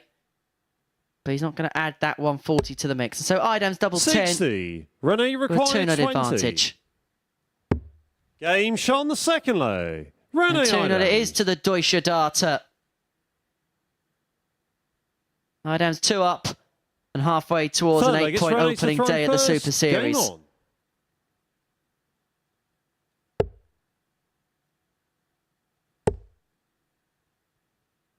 Only that, but a day where he could end top of the table, which you're very happy to be the daily winner. Obviously, this is a 3-day group, so it would only be 33% 81. of the job done.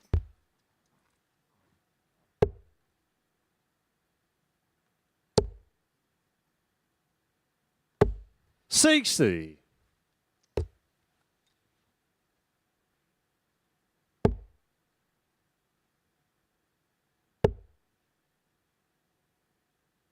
What are your thoughts on Tom Becker as the week goes along? Well, I'm going to be honest, I think he's done better today than I expected him to. I think coming into today, I thought 96. he potentially could struggle a little bit. He's going to end today, regardless of this result, with 6 points, maybe more.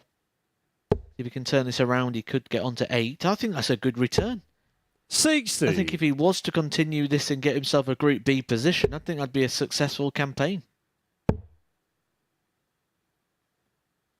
But a lot of darts to be thrown. This is his 5th match of his Group A campaign. 43. His 5th match out of 15 matches he will play in this group.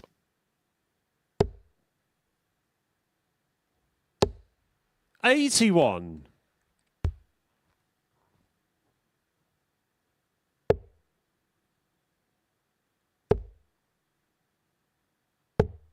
57. Could do with a couple of trebles here, Becker.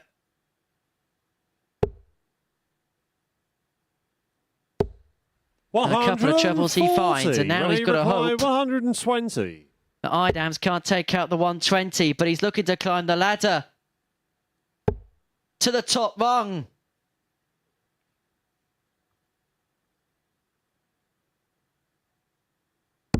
Leg one, the third leg. And in stupendous Renee style as well Eidams. by Renee Eidams. And that's the first real flick of emotion that we've seen from the Cube.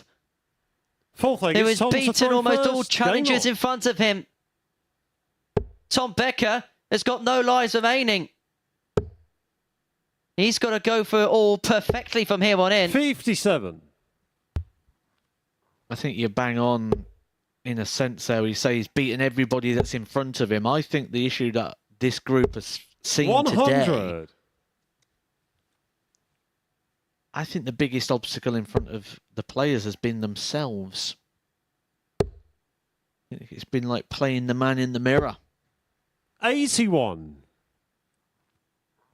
Waiting for your Michael Jackson puns to start now.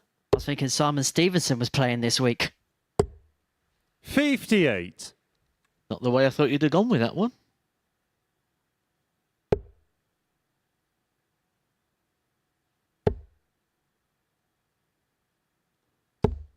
$60.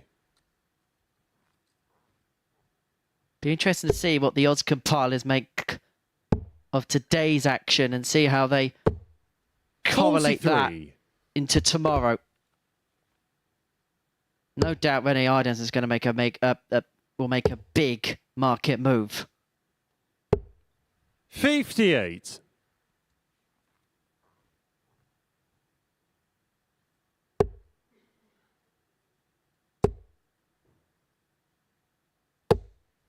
121. Oh, I like that. A little bit of aggression, a little bit of fire there from Rennie Eidams. I think that's something that's been missing from this day. 100. A little bit of visual desire.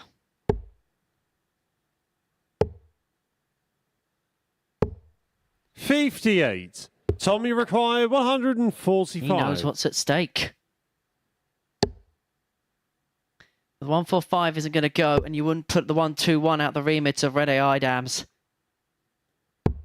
who started his day with 4-0 success against Steve Brown. 121. Can he bookend it with whitewash victories? Double five. Game, to do it in style.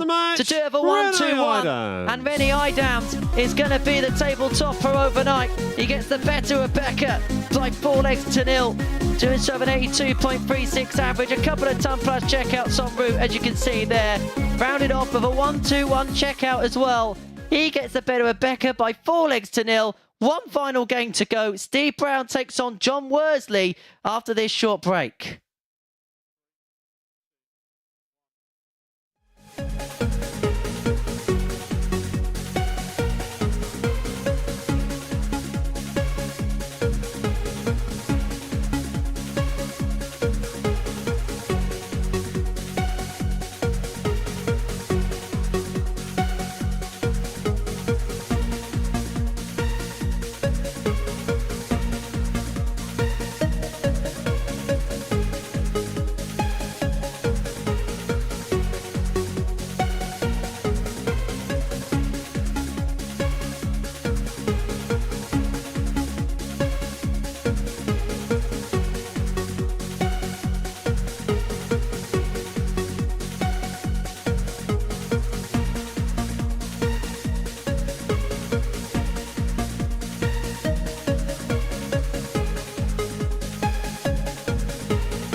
Welcome back to the MODUS Super Series, where I'm here with the man of the moment, Rennie Eidams. 4 wins out of 5.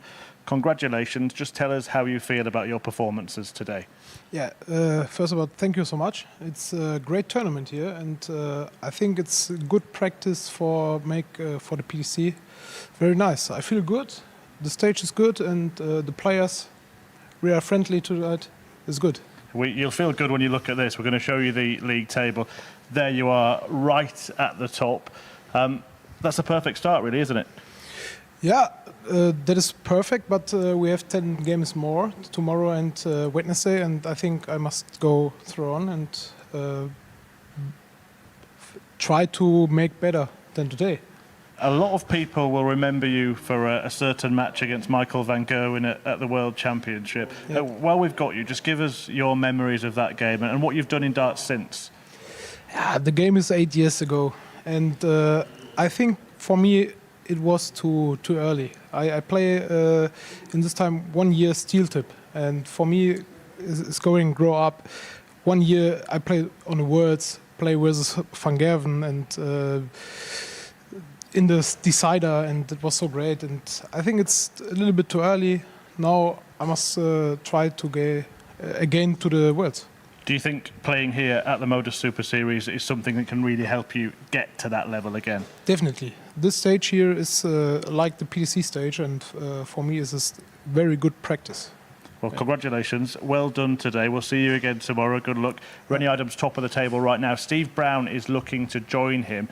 He would get to 8 points as well with 4 from 5 after losing his first game. But John Worsley, who reached it to the finals night on Champions Week last time, stands in his way. Did he does. Thank you so much, Chris. So, what a debut day for Rennie Eidams. An interesting getting his thoughts there up on the balcony with Chris Murphy. Talking about that game, the game that people remember him for against Michael Van Gerwen all those years ago. And he says, well, that's 8 years ago. I felt inexperienced then. But maybe now he really does truly fancy the job here at the Super Series. I think Worsley's just hit a 9-darter on his practice. Well, I say 9-darter. First leg, 180, Steve 180 to throw in the first. 1-4. Game on. I'll tell you what, Steve. Kick off 180. Oh, could you imagine the scenes now? John Worsley can't help but just laugh in the background. He's become the second player to hit a 9 on the stage. And now he hits a single 1.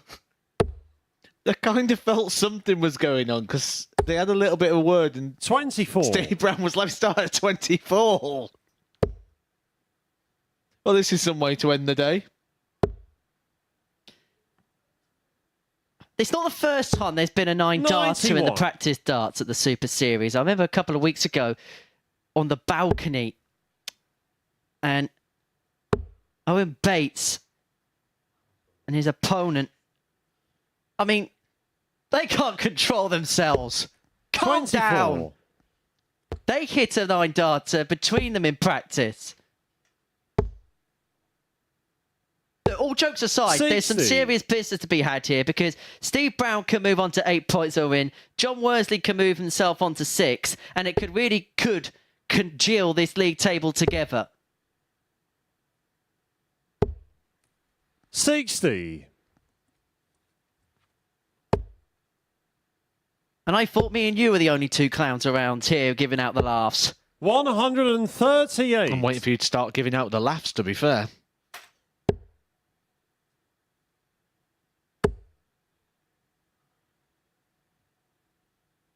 He's composed himself again now. 180. Steve, you require 72. Tots. Game For shot on the 15, first that'll do leg. to lead Steve 1-0, Brown. Steve Brown. But this brings me to my point when people talk about, oh, I did a 9-darter in practice. Let's say John Worsley goes Second and leg, hits it's another John to 180 throw now. first. Game on. After hitting a 180 in his last shot there in the last leg, does he then go for the 141 and say it's a 9-darter? Because it's the same thing. It's a sequence of... 177. Does he go for the 144 now? Because essentially, that's what he did in the practice starts. There was no start or finish point to it. You just hit 2 maximum visits and then 141 finish. 100. However, could be ironic if he actually goes and does the proper 9. It's on, and that's sat in the board just how he'd like it. Could you imagine this story? 140. And it's flickered off the flight of the second dart.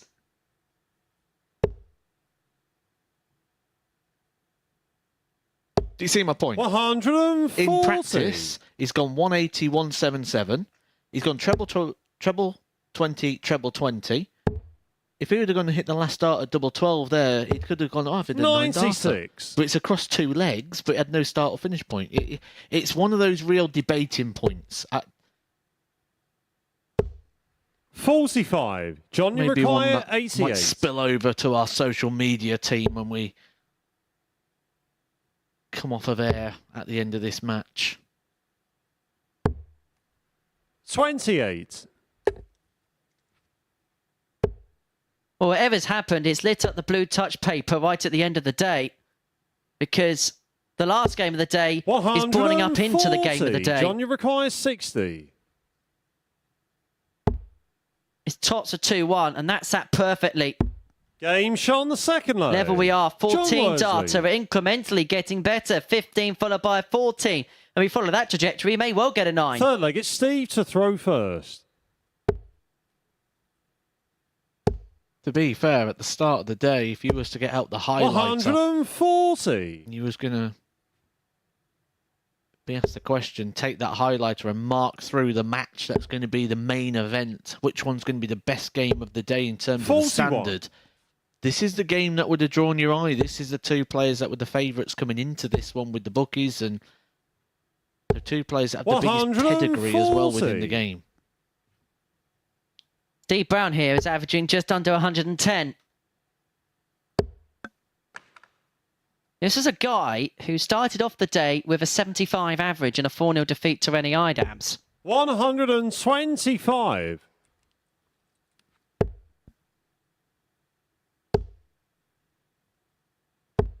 $95.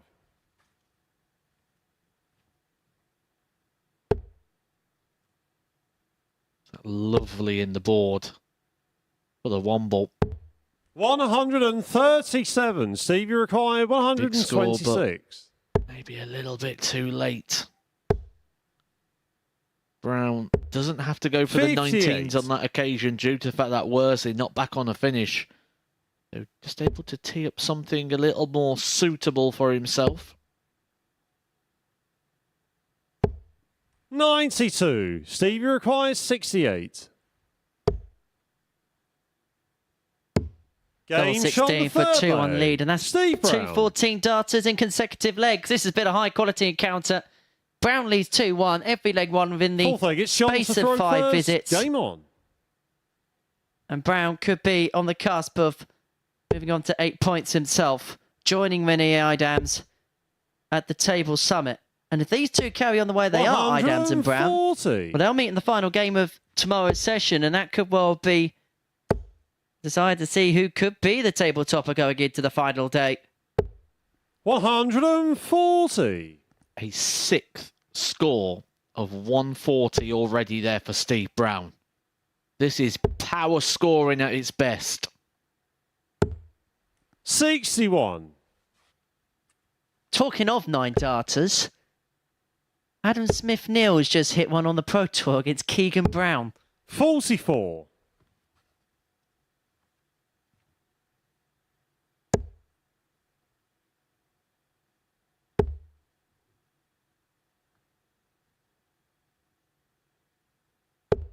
$24.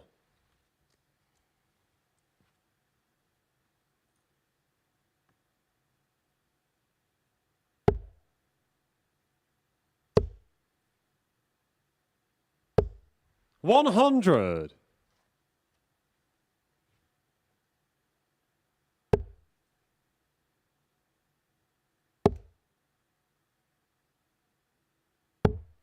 $59.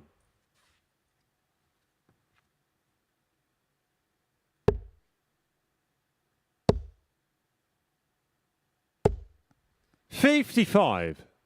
That slip off the 20 line has just moved Steve Brown onto a non-finish.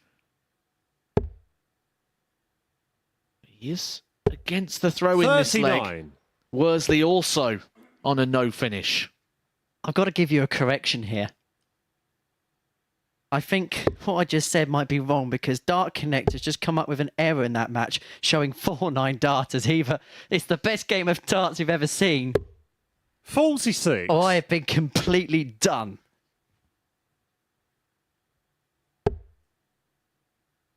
You saying that you don't think Adam Smith-Neal can hit 4-9 darters in a row? 138. Steve, you require 116.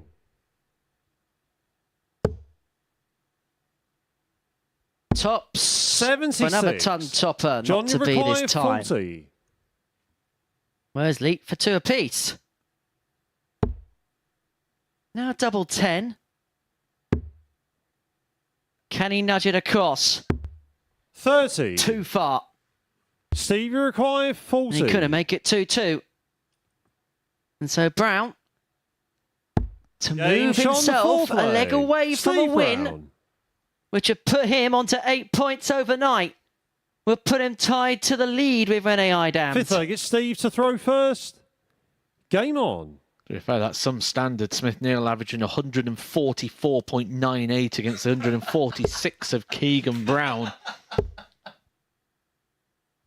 125. Tell you what, Adam Smith Neal didn't show those levels at the Super Series. Christian Kist against Neil Sonneveld, 107.36. He's getting back to a bit of form at the minute. Is the lipstick. Well, Worsley hit a 9 in practice. 100. Couldn't find another here, could he? No, he couldn't.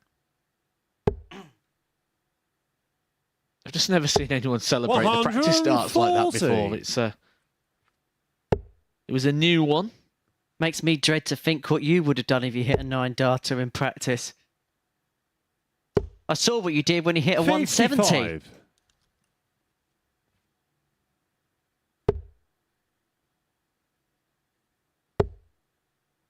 So 85. a big last dart there for John Worsley. 2 triple visit here from Brown. We'll pile the pressure on. 45. John, you require 102. 6 from here to send us to a 6th. 62.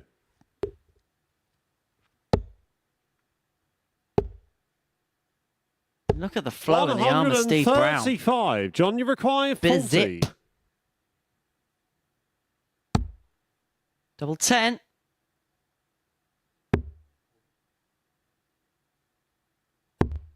$30. And that's kind of been the story of Steve, John you Worsley's require day. 41. Missed doubles. And a crucial time there. And so Steve Brown, for a 4-1 win, that'd give him a 4-1 day. It's tops. Game, It's shot, victory and the for match. Steve Brown. Steve Brown. As he gets the better of John Worsley by 4-1. He lost his opening game of the day against Rene Eidams, and he's gone 4 from 4 ever since. He's put in the best performance of the day, the last performance of the day. A 94.64 average, 4 out of 5 on the doubles. Really impressive stuff from Steve Brown to get over the line and to get the better of John Worsley by 4-1. It's a couple of victories for his day. He'll be looking to make a move on moving day tomorrow, but it is Rene Eidams, the cube that can't be told at the minute at the top of the table. We're going to get some thoughts and reflections now of the day up on the balcony with Matthew Edgar and Chris Murphy. Thanks, Henry. Yeah, Steve Brown saving the best until last. Unfortunately, though, John Worsley there saving the best for his practice starts. He saved the best till first, didn't he? Yeah. The other way around. Never seen that before, like someone celebrate the practice starts. That's a completely new one on me, and I've watched darts all my life, but touch on commentary that you get this quite a lot, especially in the practice room. People with their 9 darters that they say, and it's just like a chain of the 140, well, the 180, the 180, and then the 141 or the 177, and then it actually happened in the middle of the match where he ended one leg with a 180, started the next one with a 177, and hit the 2 treble 20s. In that sense, in practice, he would have gone for the double 12, and it just makes you think, like, how distracting could that have been? Because he actually opened with 2 24s. Absolutely, that bringing an end to the day. A 4-1 win for Steve Brown, who did the business in the match, and we'll get confirmation of all of the 15 results today. Look, Rene Eidams is the one to talk about, really, isn't he? 4 wins, like Steve Brown, out of 5, but 3 of them 4-0. Yeah, and when we look at the line of performance, I don't really think he's played to the level you'd expect those sort of results. People haven't produced against him. They probably are aware of who he is and what he's achieved so far, and he's produced the right things at the right times. I think the real key performance for me has to go to Steve Brown, because his levels improved and increased as the day went on. He ended with the performance of the day of anybody in that last game, and I thought he'd grow into this as well. So it's kind of also going to trend and expectation as well with Steve Brown. So I think for me, Steve Brown's probably the biggest eye catcher, and going into tomorrow, I think he's the one to keep the eye on. Well, let's hear what he thinks of that. Steve Brown is downstairs with Henry. Steve, 4 wins from your day, and you got better as the day went along. Yeah, I think that was always my strategy this week, that I'm not playing as much competitive darts as I used to. So I kind of thought, in my mind, I'm thinking if I get to Wednesday, I should start peaking. But I'm quite impressed with my own performance today, if I can say so. That I knew my first game was a disappointment, but moving on from that, I think I got better as the day's gone on, and I'm feeling at home on stage. As I say, left the best for last, and that performance there at last up against John Worsley, that was impressive, 94 average. Yeah, I was surprised it was that good, if I'm honest. But yeah, like I said, the first game was really slow. I think I was rushing my darts a little bit and didn't feel myself. So as the game went on, especially against John, I know him quite well. For us and for me, John's a favourite this week. So to beat him and keep him on 4 points was a big bonus. There was a bit of shenanigans before the game got underway. Just describe what happened there. No, obviously John was going up and he hit 9 darters. So he hit 180, 180, and then the referee called last 3 darts. So I said, "Go on, John, hit it." So he hit the 9 darter. Yeah, so he done really well. As far as the rest of the week is concerned, do you feel nice and settled in now? I wouldn't say that, no, because I didn't know what's going to happen tomorrow. I know my seeding's really high, but also I'm capable of having a poor game as well because of the lack of practice or competitive practice. So I'll take every game as it comes, but I've got the experience, and I'm more than confident that I'll be on Saturday. Steve, well done. We'll see you in the morning. Thank you. Yeah, good stuff from Steve Brown there. He sounded like he did play a little bit of a mind game with John Worsley as well there, who he said he sees as favourite, but he egged him on to hit that 9 dart. He knew what he was doing, didn't he? I thought it was a bit unusual when I was watching it because Steve Brown was smiling, and I've mentioned earlier that when you get to those last few darts, Steve Brown sort of switches it on, and he wasn't. He was engaging and he was talking and he was smiling. So when he actually then had that reaction, I mean, Steve Brown's been around the game a long time. He's going to know these little bits of wins that he can get, and we've mentioned at the very start of this, it did seem to take Jonathan Worsley out of his stride. He opened with back-to-back 24s. It took him a leg or so to even settle into that. And he started to find it back towards the end, but I think that could be one that's worked there. That could be 2-0 to Steve, not just a 1-0 on the head-to-head. Yeah, and it's been all about Brown and Eidams so far today. We talked about Rennie just a moment ago, but one thing he did really well was close out those big wins with big checkouts. Yeah, he had some big finishes, and we've had some really big finishes throughout the day. I mean, the 1-2-1 here, incredible. He started on the treble 17, which I find quite an unusual sort of shot, because you spend so much time spending on the treble 20 to then switch down to the 70. You've got to go back to the 20s anyway, because in that situation, 20 for the bullseye would have left it on. But we're seeing this a lot, especially from the European players coming over, that they're deciding to do things the opposite way round to the traditional way now, and even coming up with some funky ways. I remember Barry Van Peer a couple of weeks ago, he was going for all sorts of shots around the board. I was sat with a pen and paper trying to work it out as he went. Right. 2 days left to go in this group, but let's have a look at the table after day one. The players we've mentioned there at the top, we've talked about them enough, but Tom Becker on 6 points in the middle, an interesting position for him. Tom Becker is probably the player that we've probably got so much we could talk about in regards to him. I think the biggest surprise for me is when you look at the legs difference, and he's only on +1. Despite the fact he's got the 6 points, you'd expect maybe a little bit of a healthier on there, but I think he's going to be really happy with his day. Coming into today, I think when we look at that, we looked at Tom Becker and Jim Mayer as two people, for what they've done outside of the Super Series, as being players who could potentially really struggle with this. But Tom Mayer has been really good, especially on the finishing and the doubling. I think that's something that's really sort of highlighted towards the back end of the day, running over 50% for his last 3 matches. That's a real asset and a real strength that he could have. If he could just find a little bit more of the gel. He was finding the big scores. He went plenty of 140s and tons. It was the bits in between. If he can find those, he could be competitive. I think getting into Group B would be successful for him. Just before we bring today's coverage to an end, do you think we'll see a lot more movement in this group, or do you think there's a possibility that top 2 could pull away? No, I think John Worsley's going to play his hand. He's too good of a player to sort of be down the bottom end. I expect to at least see him in Group B. He's going to start getting into this at some point along the way. Rennie Eidams, yes, he's picked up those victories, but he's not really played to the levels I would expect for a Group A winner overnight. So he could be a little bit vulnerable at the top end of the table. I think Steve Brown potentially could be a man that moves in there. We're going to see some movement tomorrow, that's for sure. Well, you can watch the action live. Just a reminder, it's on YouTube tomorrow, the MODUS Super Series YouTube channel, exclusively from 9:30 a.m. Then we'll be back on Sporty Stuff TV for the conclusion of the group at the same time on Wednesday. So thanks for joining us today. We hope to see you again tomorrow.